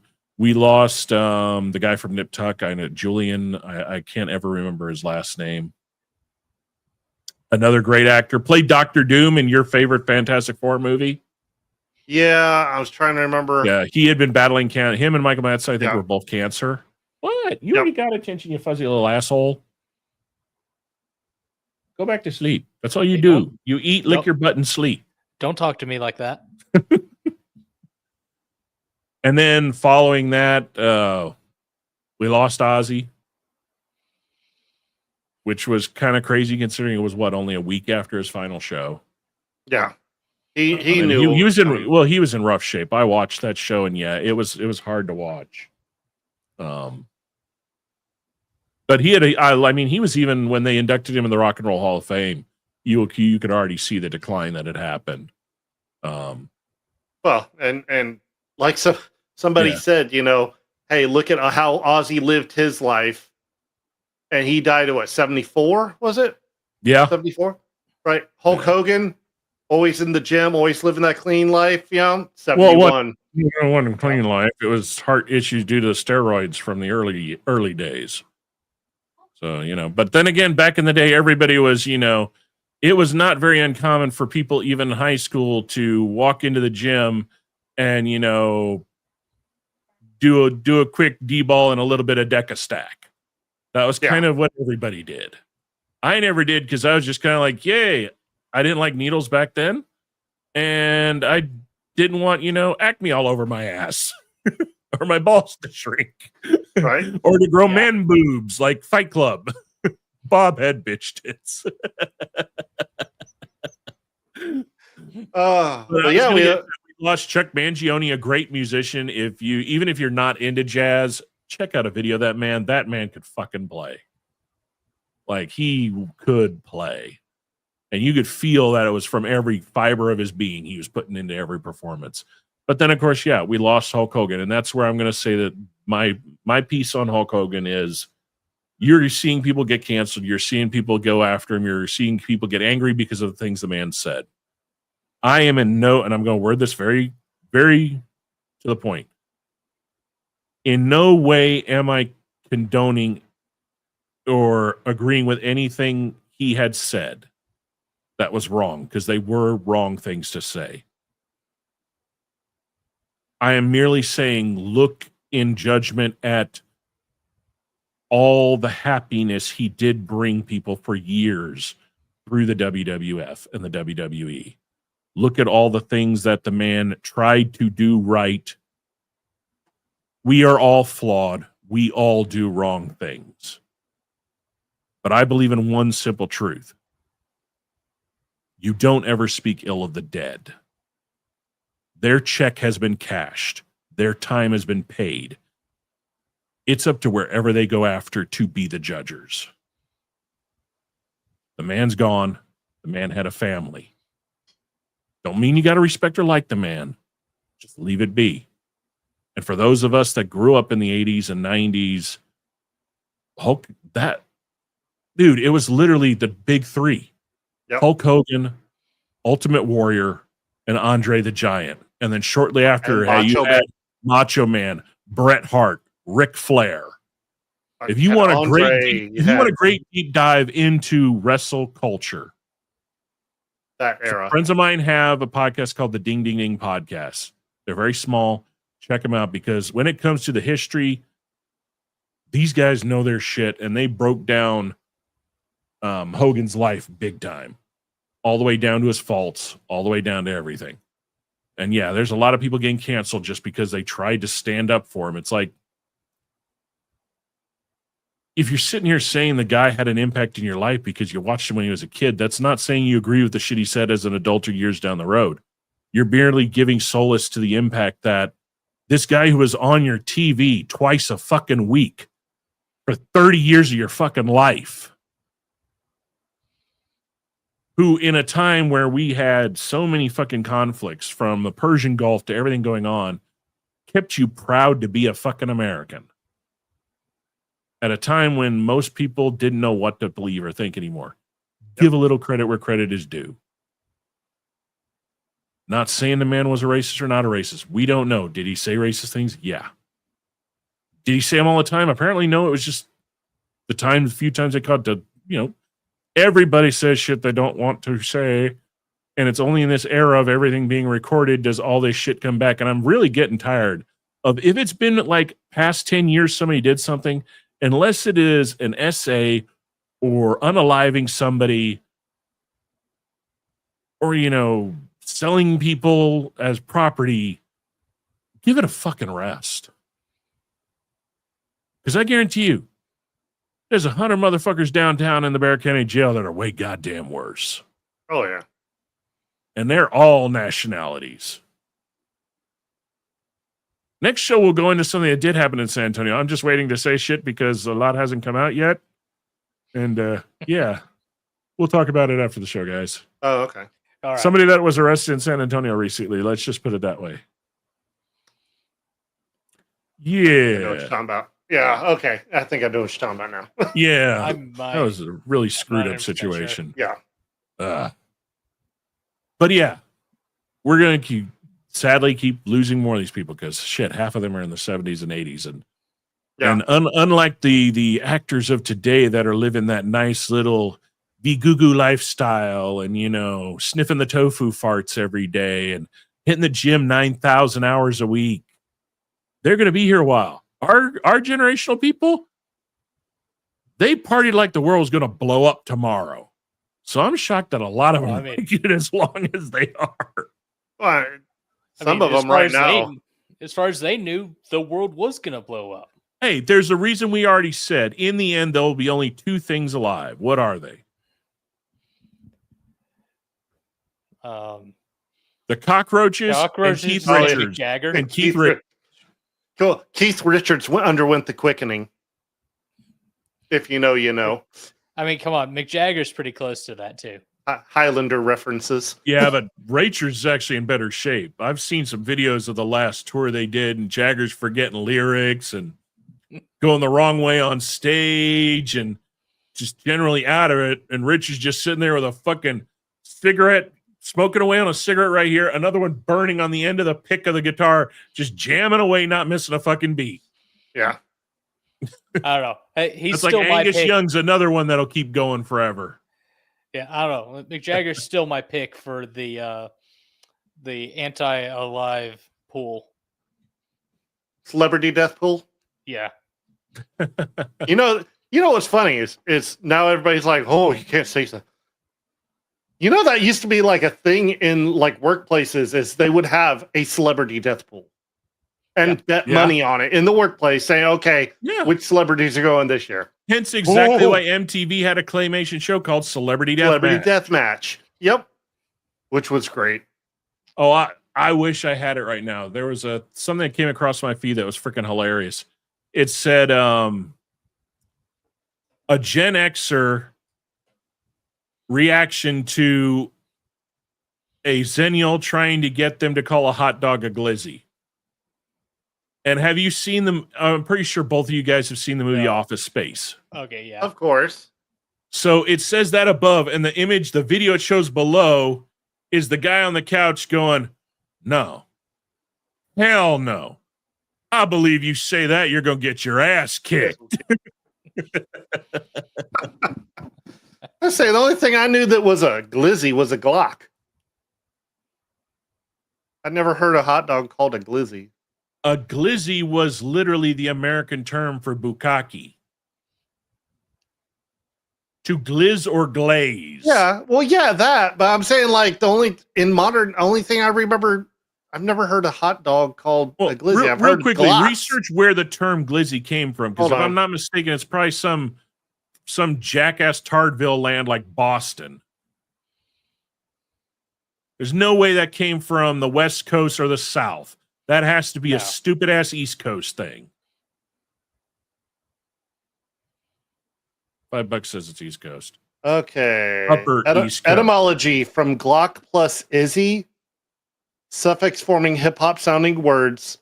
The hot dog sense comes from the comparison to the extended magazine of a pistol. But it doesn't give point of origin? No, that was. See, Wikipedia, now the story's changing because last time I checked, I didn't see the city, but I heard that the term came from New York. It came DC? from one of the fields calling their hot dogs that or something. It actually was that's how the hot dog part came about. I'm 26 and some of the slang of my generation uses is annoying. Hey, I look at it this way. I can't complain about the terminology of my generation because we didn't use any of our own. We used what was left over from what became before us. Like if you think about it, the biggest thing that people ever started using was gnarly, rad, bogus, cowabunga, and that was actually all surfer slang from the 70s. Yep. And until we started wheezing the juice. But nobody ever said that.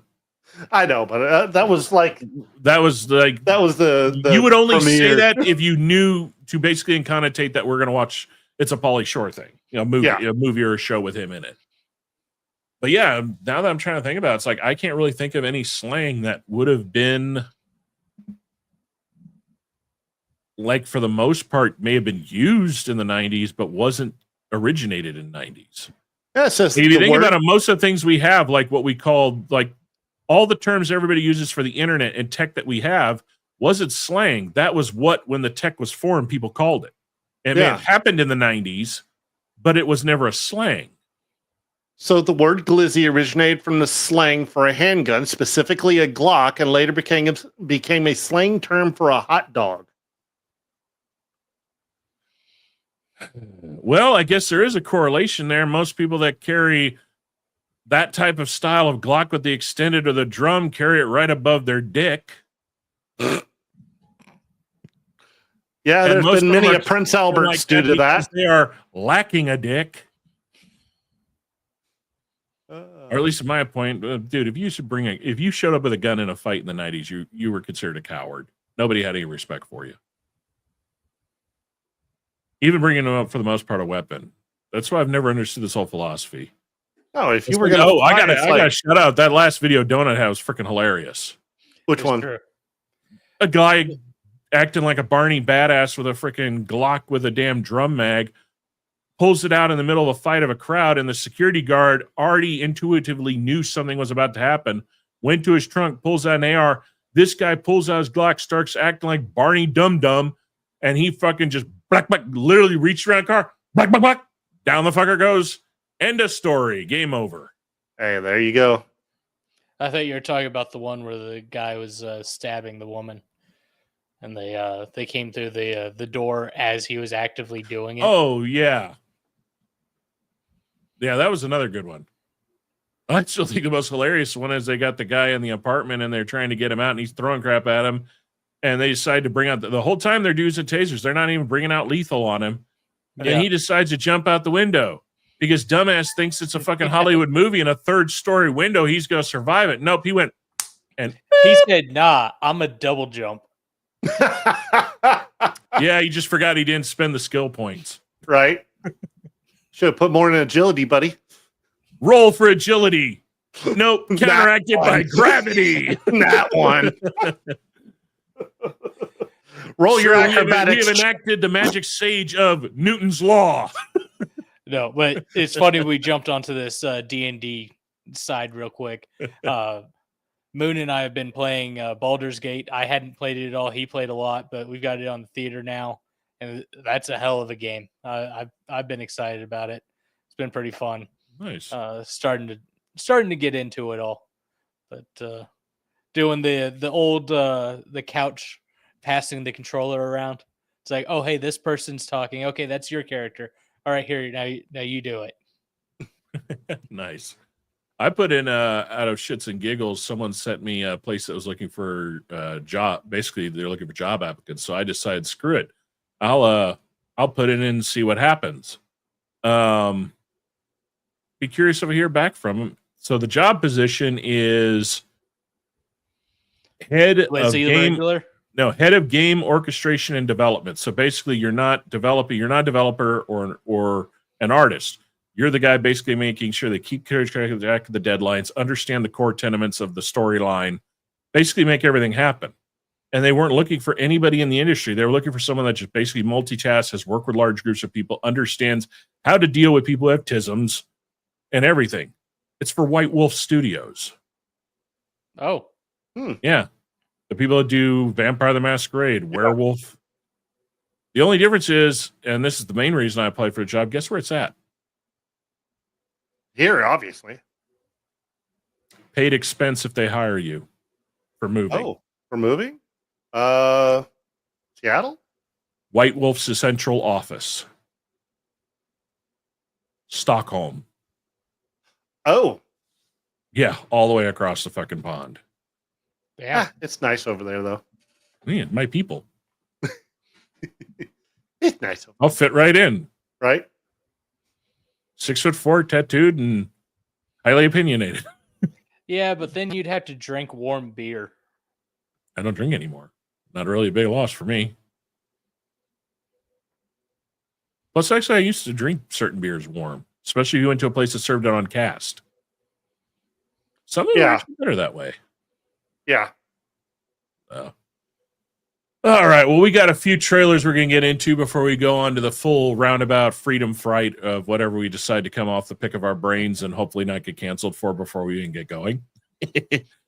So as Shark gets those trailers up and running, I decided to create a new little intro for this section. Hold on. There is a Wizard VR game that's coming out, and in the game, you have to actually say your spells. Ooh. That could get entertaining. I don't care how big the room is. I cast Fireball. Fireball. Really, that game would be interesting, but it would really suck if you're highly dysgraphic or have a stutter or a lisp or a lisp.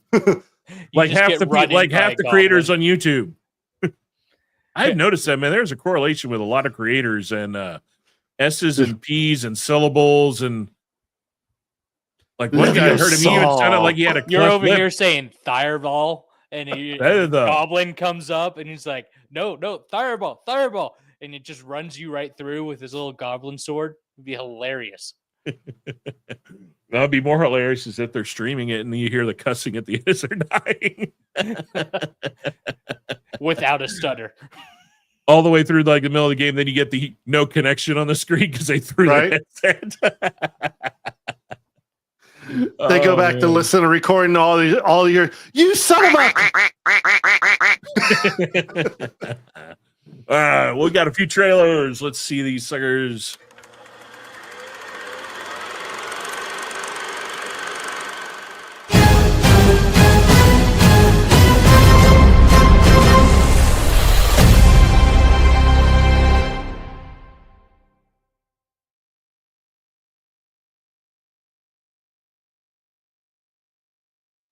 For those of you who just got their ears blown out, I will be fixing that by the next video.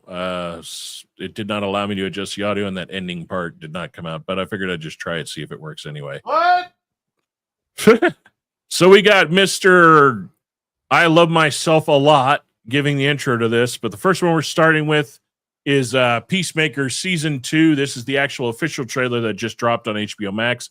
Again, everything you're watching in this video, we give credit where credit is due. The links of everything are down in the description. The very last trailer we're going to do tonight, I will give you a preemptive warning. We are going to be stopping every 10 to 15 seconds, discuss a little bit.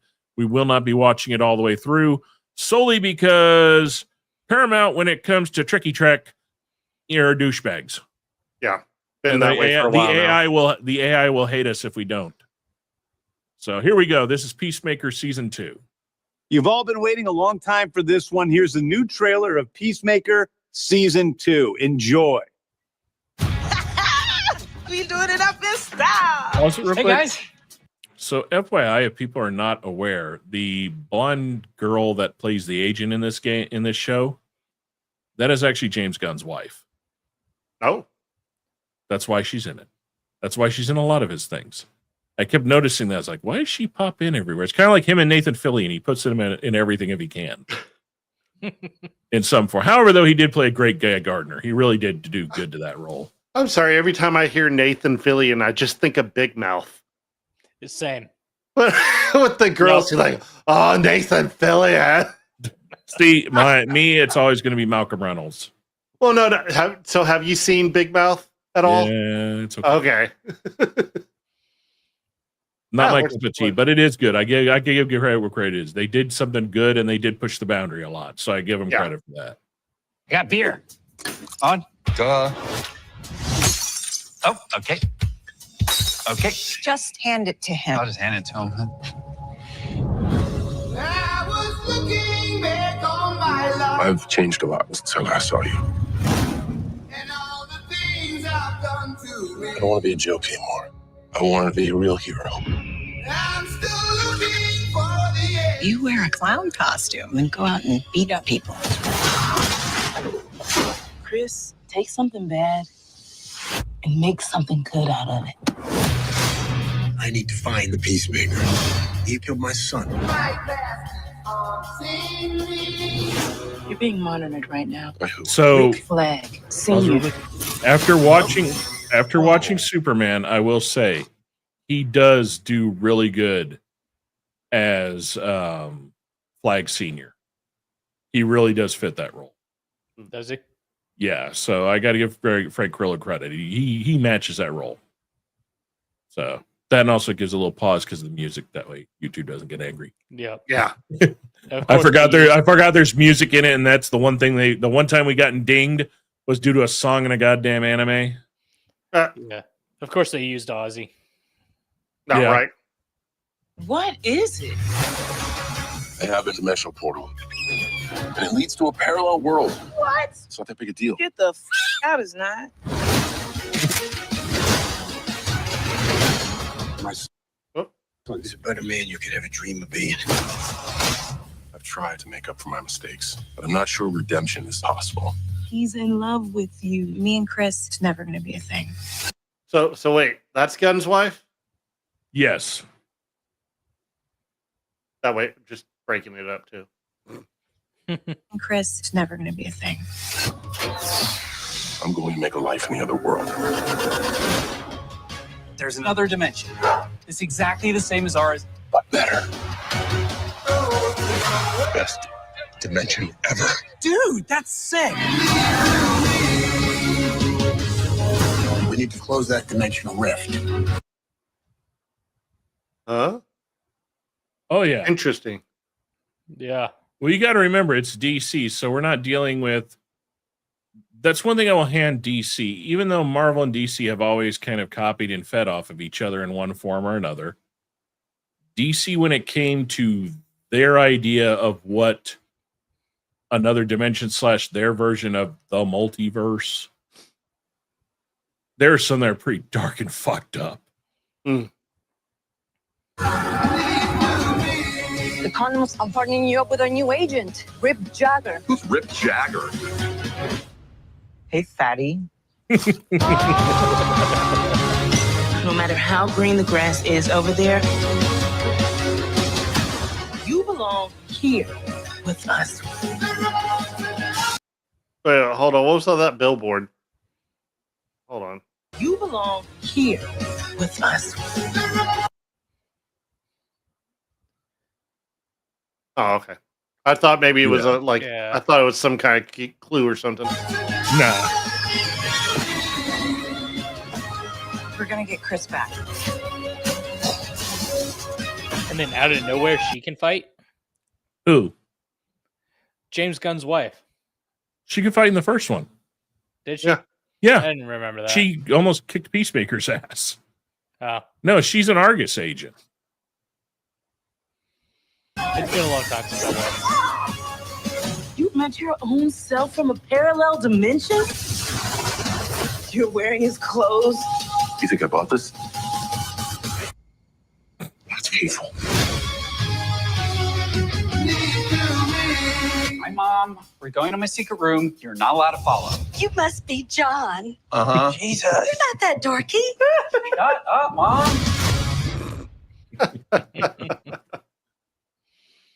I think it's going to be entertaining. I know there are a lot of people that didn't like the first one. I did, just because to me, I like that. Every once in a while, I want that campy dark humor, Yeah. and it meets it. And he does good as that character. So I have hope. I don't have I think it'll be entertaining at least. I'll get a laugh out of it, hopefully. All right, so next one we're going into is a continuation. This is the same crew that is doing right now on AMC the current Interview with the Vampire. So their plan is to do Interview with the Vampire. Then they're coming out with this, which is Talamasca, which the Talamasca, if people are watching and are not aware of it, they are the hidden organization that stays in the shadows and has monitored everything in the Anne Rice world. They're kind of like the authority watching over all of the creatures from vampires to witches to everything in the Anne Rice universe. So this one is going to be the bridge between the jump in time, because right now, Interview with the Vampire, they're closing in on that end of the Lestat story and are about to jump into the timeline of the Queen of the Damned. This show is going to bridge that timeline, is my theory. I was going to say, because in the original Queen of the Damned movie, they actually spotlighted this group quite a bit. That's right. The girl that was following him was Yep. a Talamasca, and the guy that had the paintings was the head of that That order era. of the Talamasca in that area. Yeah. Which I still love that. That's one of the best scenes in Queen of the Damned, is where Yeah. he walks up to you and goes, Hello, Jacob. I have a new painting you're going to have to check out soon. Kind of Yeah. his way of saying, I'm going to kill you, fucker, and I'm taking all the shit you stole from me back. Because, that was Marius, right? Marius Yeah. was... Marius, he had he fathered Lestat. I'm trying to think. Isn't Marius Marius is something like 2,000 years old. He's one of the elders. Yes. He was the keeper of Acacia. That's right. Yeah, because he was alive when Akasha and the king ruled. Yeah, he was one of the vampires that helped take them down. Yep. Well, he was there during their reign and became their keeper. Yeah. And then at the end, he helped take her down. Mm.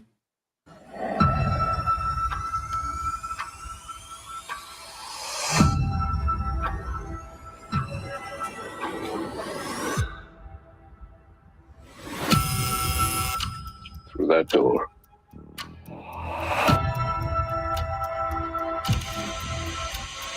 Sit with me, please. Welcome to the Talamasca. Okay. Shoot your shot. For centuries, our order has protected the equilibrium of society. As a recruit, your task is to gather knowledge and, most of all, remain unseen. We keep tabs on the supernatural. We watch the vampires, the witches, the demons. We watch and we're always there.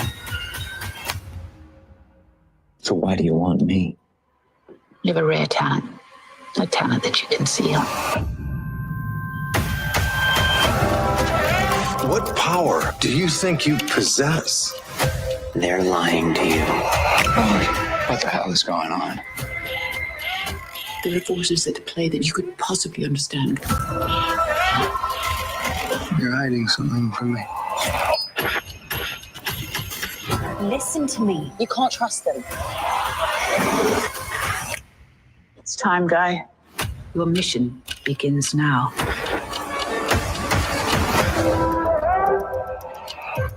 They're using you, kid. Who are you?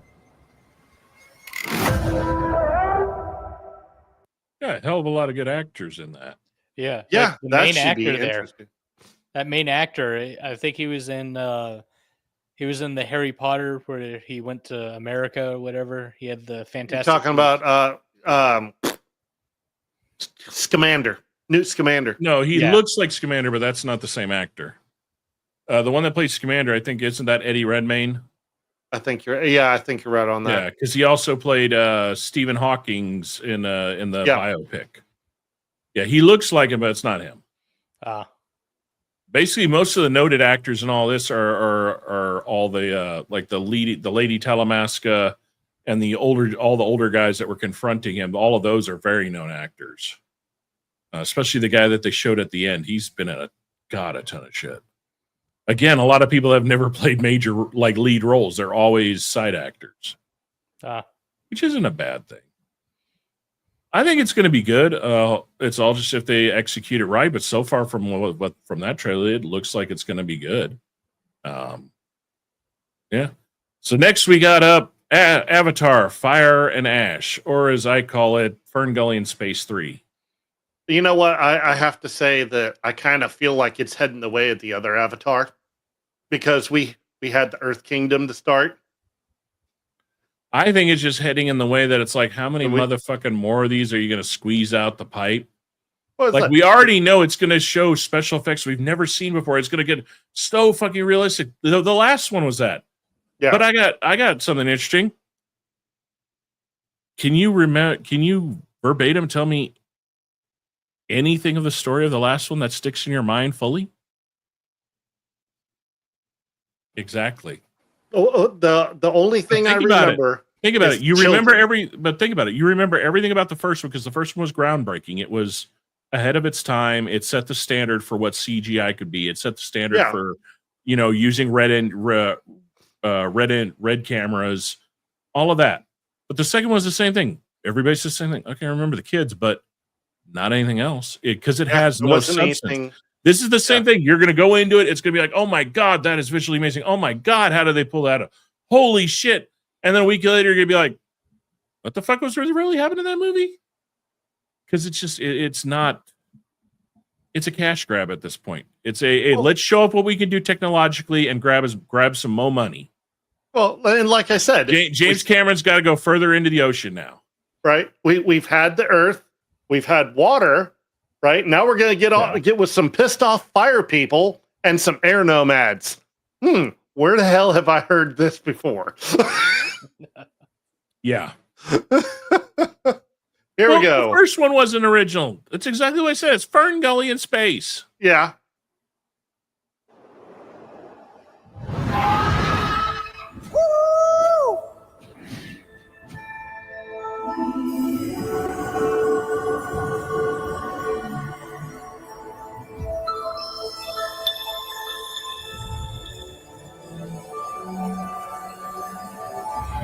The strength of the ancestors is here.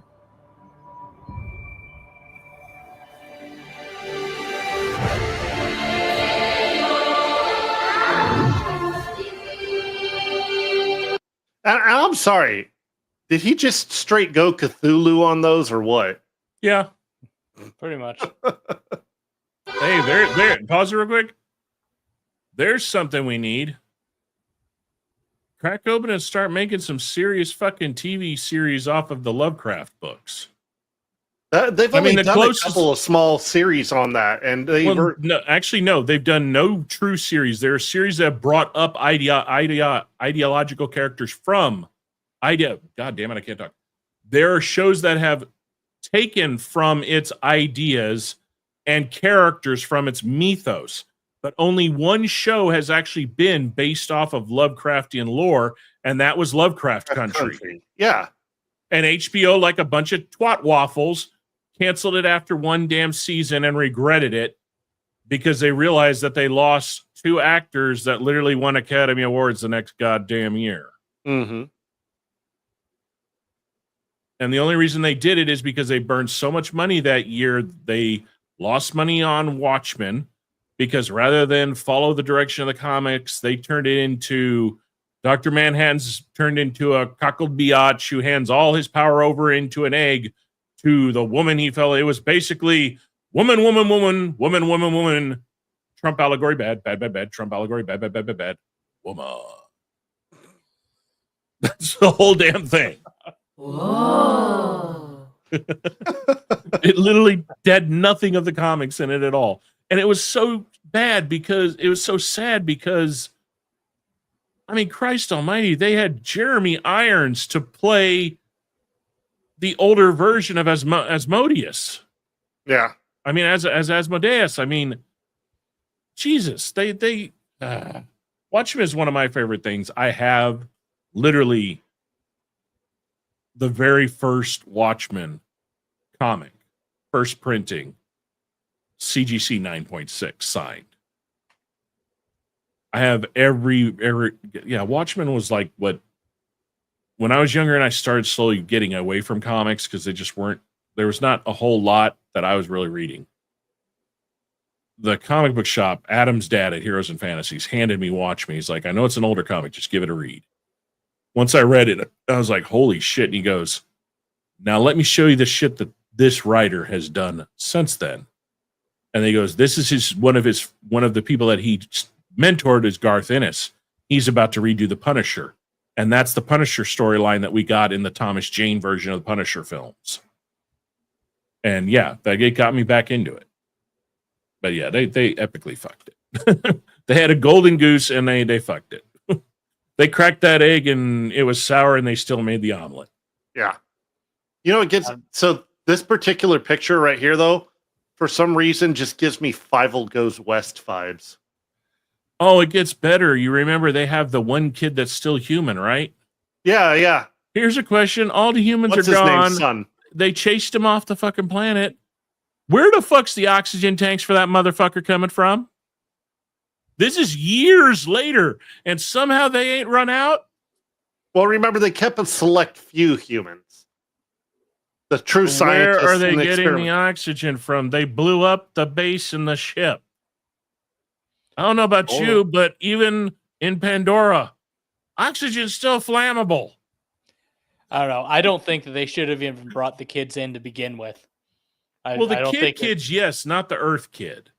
Yeah, which was what's his name's son, the bad dude, the big bad son. This, Yeah, and this they chick basically on here, I don't think they make should have him brought look in. like a bad cosplay of Brendan Fraser's caveman.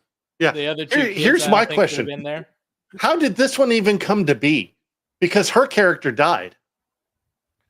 They went from some loose explanation of it. I think it's her consciousness that was stored in the database of the transfer machine from her clone, and they just pumped it back into the a new body or some shit. Then why? Like would, I said, well, no, because this one. You want to know? You want to know why you don't remember it? Because the second one was so goddamn forgettable after you saw it. My point exactly. Well, We and can that's quote the thing all the is- shit we remember from the first one, but the second one is kind of like, well, Huh? I saw it. It had There's kids. kids. They should and whales. Had whales. They kept the one dude alive.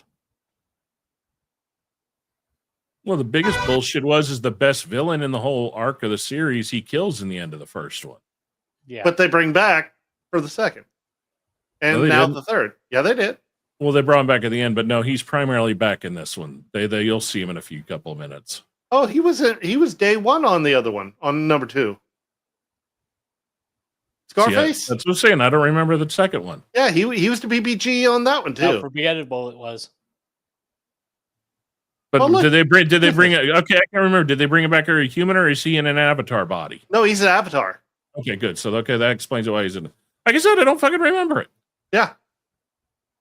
And I'm the guy that remembers everything of every movie I watch. That tells you everything you need to know about the second one. My brain literally went, "It was pretty." That's all well, I remember. It's my And it'll probably tism. do the same on this one. It'll be like, "Ooh, fire!" No, I see jellyfish. Man of Wars. Those are literally Man of Wars. Yeah. Being held up by all of the hot air from the Na'vi because this movie is full of it. All right, here, let's get through this.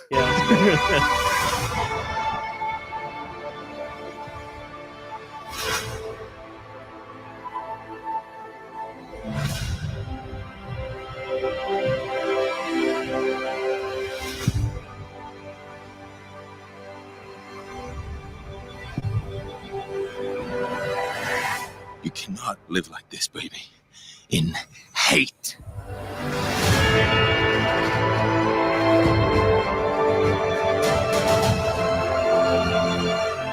If there's something you can do, then you must do it.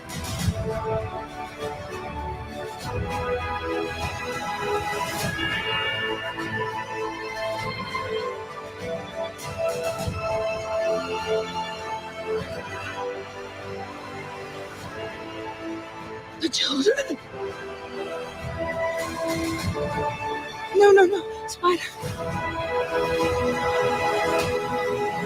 And we will find another way.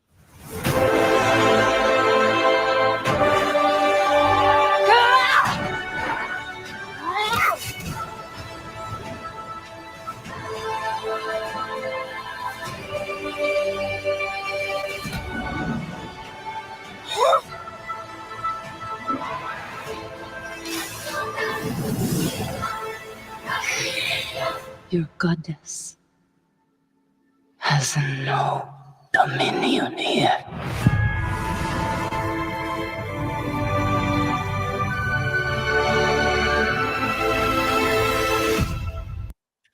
So right now, after watching it, I really don't care to see it in the theater. I'll wait till it streams. And the Exactly second what I thing was I'm thinking. seeing is how to they're stretching so much that they don't have script yet. I feel like, because that's why there's so much just picture here, picture there, picture. Yeah.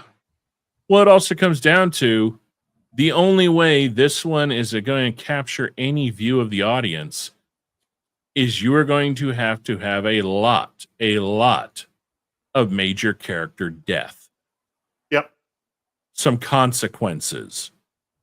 I don't foresee that happening. I like I said, when I heard this was coming out, my initial reaction was just like, I loved the first one. I don't even own the second one, and I won't, because I know I'm not going to want to rewatch it. Yeah, I watched the second one once when I watched it in theaters. Yeah. Yep. Because I was like, oh man, the first one was so good. The second one's going to be adequate. It's never going to be as good as the first, but yeah. Yeah. All right, we're going to our final one where I get to, I've already seen it. These two gentlemen and some of y'all in the watching us might not have seen it. I'm solely going to enjoy watching it solely to see their reactions on certain things in it. This is the one we are going to have to pause it about every 10 to 15 seconds because of Paramount being Paramount. Yeah. Yeah, this no fast forward. Oh, I'm just seeing where 10, like how quick this is going. I'm looking at 10 seconds. So yeah, this is the new Starfleet Academy, which is coming out, I think soon. The timeline of this one, from what I understand, is supposed to be right a little while after the end of Star Trek Discovery. So it is many years into the future. For over 100 years, there has not been a Starfleet Academy. So this is supposed to be them reopening it and bringing it back.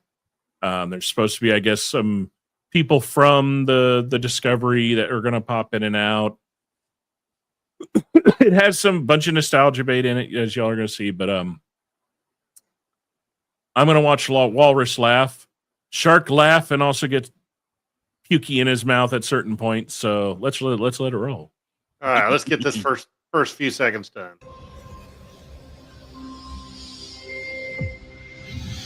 See, it's already shit. And so, we begin. What'd you say there, Walrus? I said, pretty see, shit. it's already shit.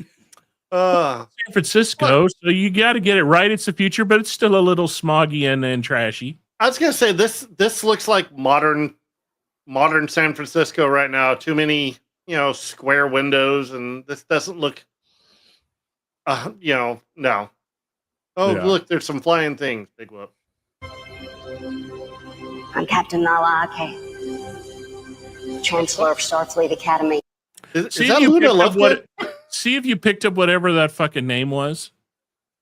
Listen to it again if you can actually get what the fuck she says her name is, because that's what everybody's making fun of.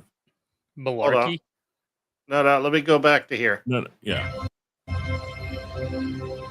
I'm Captain Nala Ake. Nala Ake? Something or other. Chancellor of Starfleet Academy. We're all the first Academy class to return to our campus in San Francisco.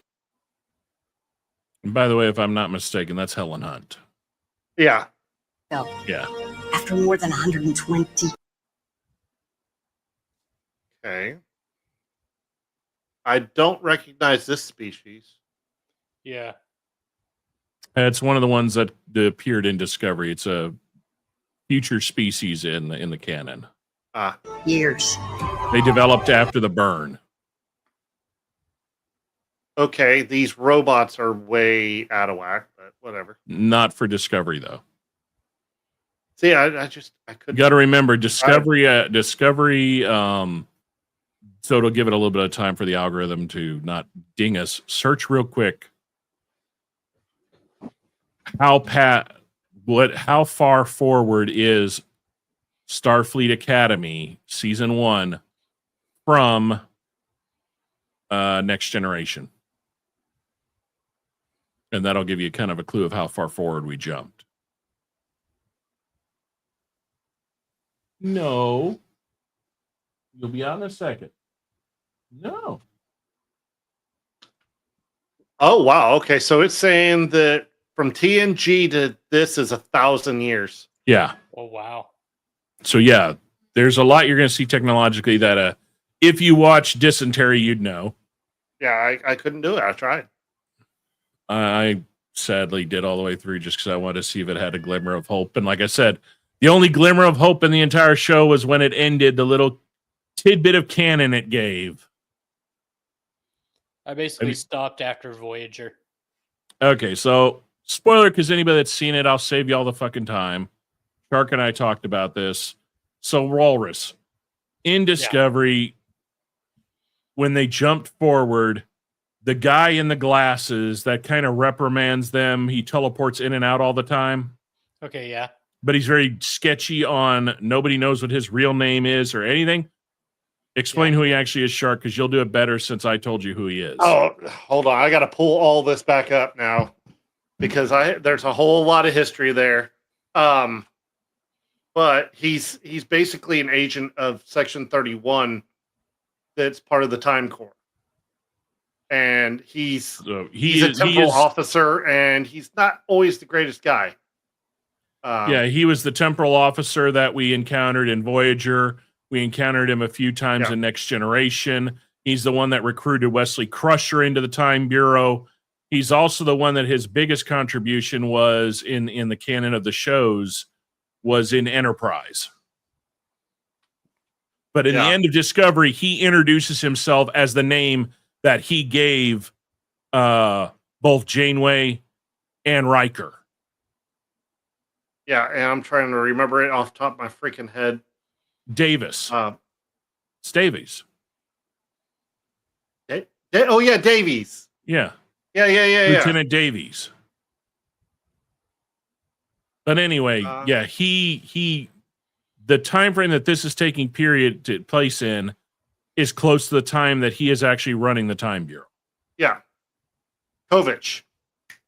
Yeah. Well, that's what they call him in Discovery. Yeah. But at the end of the episode, he literally hands her his hand. He goes, Jonathan, or whatever it is, something Davies. Yeah. Daniels. Okay, not Davies. Daniels. Daniels. Lieutenant Daniels. Yeah, that's it. Okay, continue it. All right, here we go.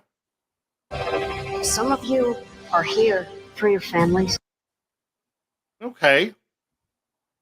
Okay, I see. We're sticking with the uniform style, but that badge is the comm badge is interesting there.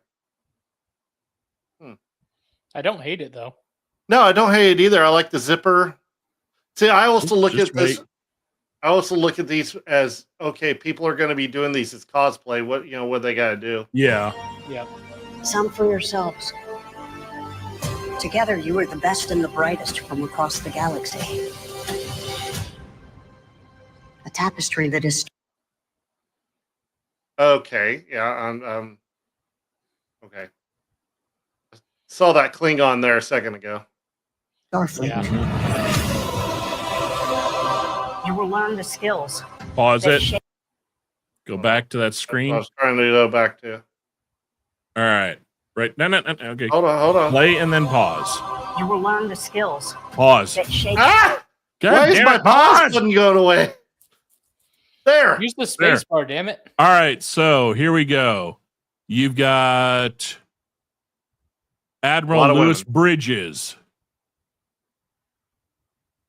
You've got Admiral Beverly C. Crusher, Captain Demora Sulu, Spock. You've got Commander Christine Chapel. Wow. You've got Spock. You've got Whitley. LTJ Wesley Crusher. Lieutenant Nog. You got Ferris. You've got Shepard. Tucker. You got Charles McCoy. Tucker. McCoy. Montgomery Scott. Sido. You got Jax.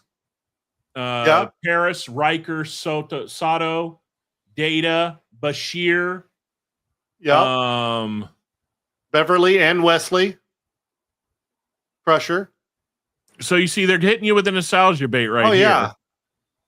For sure. And the more as we go through the show, there's probably more names on both and either side. There's a canon of everything. Yeah, Uhura.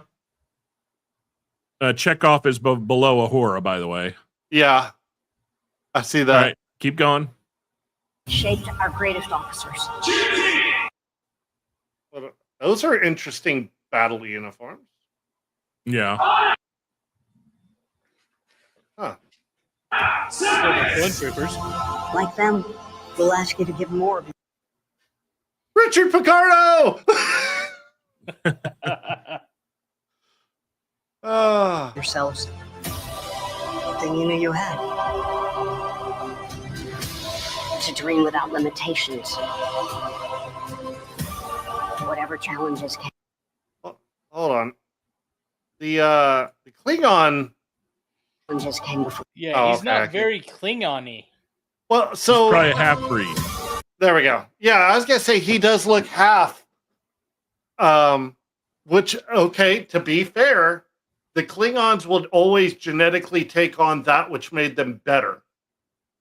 Yeah, and you're looking And at they did 1,000 years find- since the last time you saw what one did, of the Empire. Exactly. And Yeah, well, and So so, keep yeah, going. Whatever challenges came before today led you to this moment. You see that? You what? You missed it. Go back. Hit play. Hold on, right Hit here. play. Just play. led you to this moment. Pause. The fate of Benjamin Sisko, Sisko, emissary of the prophets.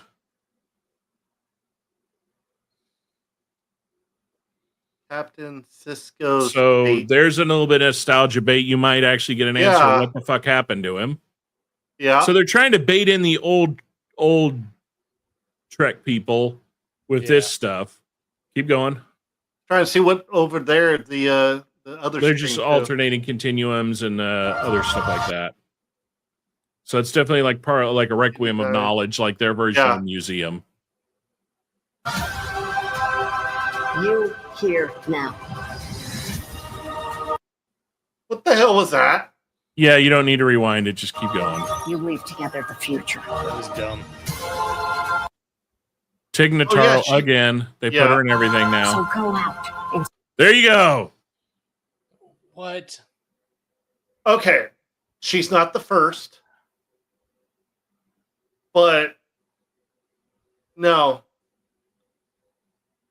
No, nothing about that is right. because the first female Jim Hadar, the reason she was female was because she her pod got human DNA in it. That was the only reason they had it. Ended up having Yeah, a female but Jim in Hadar. canon, she would not have any way to procreate with another Gem Hadar because, they were couldn't. genetically They were built. eunuchs. Yeah. So yeah, how does she exist now, and why is she so rotund No shit. for a genetically engineered species that are supposed to be the alpha warriors? Well, I mean, I could understand if she was muscular and that big. Like, if she was a muscle mommy, it'd make perfect sense. But no, this makes no sense. Exactly. That's because we got a pander. Look, Think I love about- my cupcakes as much as anybody else, but guess what? I don't think that I'm freaking, You can be muscly. diverse without breaking canon. Correct. And this is not the way to do And it. this comes down to, again, like the photo I showed, the people that are writing this don't understand the source material. Even though it's Like been how- 1,000 years They're since just like, the how Jim diverse Hadar can were we make it? found. Yeah, Mhm. the Jim Hadar were of the Delta Quadrant. And I bet you this show, sad to say it, is going to be filled with a lot of the modern day social commentary rhetoric that Discovery was filled with, which is what made it so insufferable to watch. Yeah. seek, explore, boldly go where no one has gone before. Oh, and she's the leader. Who? That's the Jim Hadar in the background there. Well, yeah, she's one of the head instructors. Instruction what? So Helen Hunt she is the head of the academy. Yeah. The one behind her is one of the head instructors of the academy. Grr. Yeah. Yeah. It is my great honor to welcome you all to Starfleet Now, what's Academy. coming next to me could have been amazing, but due to what the person does, makes it so canon-breakingly cringe. Let's see your reaction.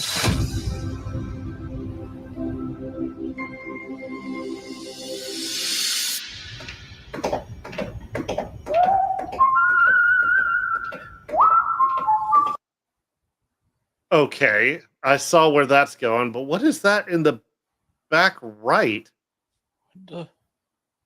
I'm not worried about that. Oh, Why well, is he whistling the goddamn Star Trek theme?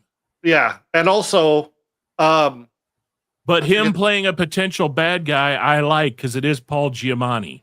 The yeah, guy does not sign on to roles he doesn't know he's going to, own and make his own. God, what was Odo's species? I forget what they were called. That girl on the left. What? It's the one of. changelings? Is that what Odo was? A changeling? Odo was one of the Dominion changelings. Yeah, that's what the one on the left is. Yeah, and the changelings are existing in this. The question is, are they going to bring up, like you said, the bug-looking thing in the back, the scarab-looking thing? What is that? Because even in Discovery, I don't remember them ever bringing something that looked like that in. Yeah, no. Now, however, I come to say it may have been like a side creature in Lower Decks, because Lower Decks is canon. Yeah.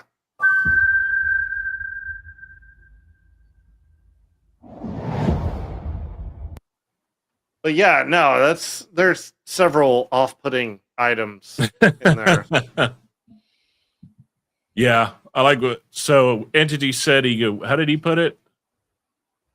He put, the only episode I liked from all of Star Trek is the one episode from Voyager where a planet thought the Voyager was a god.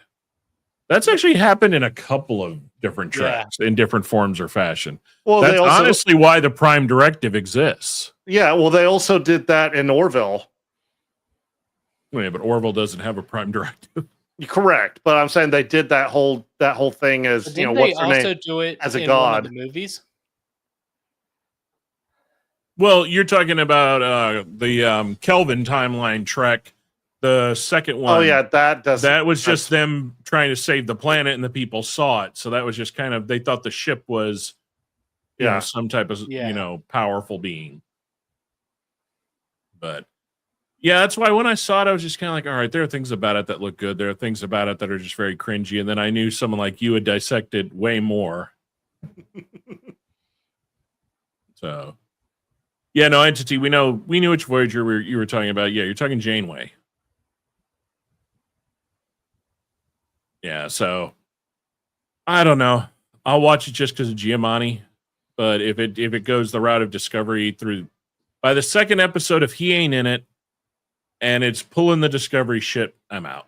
I'm not gonna put myself through it like I did through Discovery. It's just not worth it. I'm probably not gonna watch it, just flat out. I will power through to at least that much solely to give some traction for the fact that this is the last of the Kurtzman stuff. He's gone. So for Paramount to see that there's still a financially viable thing there, this has to build some level of profitability in a sense, or traction, so they can greenlight whoever the fuck they're bringing in next. And they did learn from their fuck-ups with Kurtzman. That was evident in the final season of Picard. And that's what people are clamoring for, is for them to bring Terry Matalas on permanently again. Yeah. Because he understands... He understands Trek. You didn't watch the third season of Picard? No, Don't even watch 1 and 2. Fuck 1 and 2. Just watch the third. Yeah, I watched literally 1, and I'm like, this is fucking dumb. And I didn't. Yeah, no, the third is literally... Yeah, it's just all nostalgia. The TNG reunion of them being older that we have always wanted. Yep. Okay. With a hell of a good enemy, a hell of a good storyline. Yeah. And it doesn't go Kurtzman stupid. It is true TNG to its core. Yeah. And what's great is, like, they had Geordie's, the guy who plays Geordie LaForge. Yeah. LeVar Burton. Yeah, it's his actual daughter. It's his daughter that's playing, filling his shoes. And it's, that's yeah. That's really that. And then, yeah, there's a lot of great stuff in season 3. Yeah. So that's it for the trailers. You guys got anything y'all got on your mind y'all wanted to throw in tonight? Randomly? I don't know. I've beat dead horses already. Yeah. Well, I think with most of the subject, we actually blazed through a lot of it at a good pace this time. Definitely helps having a time to plan it out. Don't mind me wrong. I like winging it. I like having fun. Hopefully we can have 8-Ball back because I have been missing his random spurt of craziness that gets going. Sometimes you need a little bit more chaos in the mix. Yeah, I only know half the things y'all talk about anyway. Child. Hey, I'm here for color commentary, okay? So yeah, we may Let me get you Shark and I kind of posed the idea of maybe this next Saturday, since we aren't going to be here in 2 weeks, or it may or may not. I will post like I did last time if we're not. But we were talking about potentially if we're not going to do a show because of everybody needing to get ready for the airsoft event and the stuff that they're doing. Maybe this coming Saturday, just streaming some Star Citizen or something.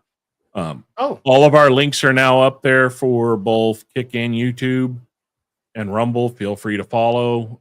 Feel free to hop on. If you game and you want to join us and we're in the game, just shoot us a message. Let us know. Please always like, comment, subscribe. Like we were talking, that's the only way.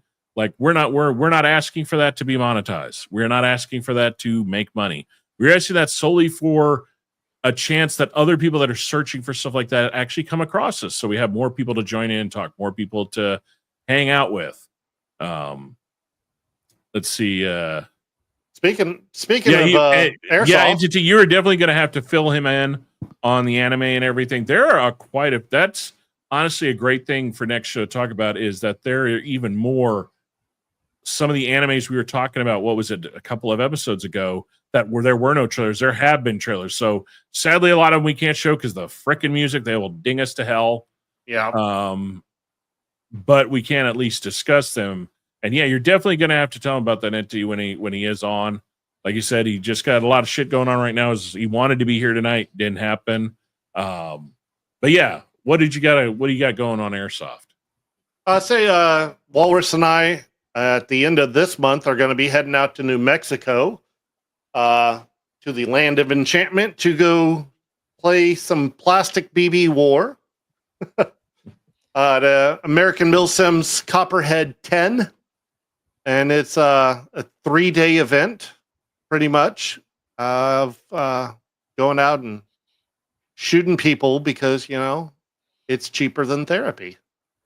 And it's also doubles as posturing by the border. True. Fear our little white balls. That could be taken in so many different wrong ways. And that's why I said it. Have I said something about myself? You'll never know. Well, on that note, we thank you for joining us. Like I said, please leave a comment. Hit us up if there's anything you ever want to see us discuss or talk about. We're glad to take suggestions. If there's anything at all, just feel free to hit us up. We thank you all for joining us. Thank you, Entity, for hopping back in again and making it this show. I know you had work that last time that you had to bounce out. Again, we thank y'all. Hopefully things get better. Hopefully some of the things we see change faster as the way things are moving. Hopefully they do. But again, thank you for joining us. Until next time, find some good coffee, enjoy your movies, enjoy your games, get out, kick some grass so if you can. But take care of yourselves, and we will see you all next time. Again, thank you for joining. This has been the Dark Roast Nerdiness podcast. We will catch you next time.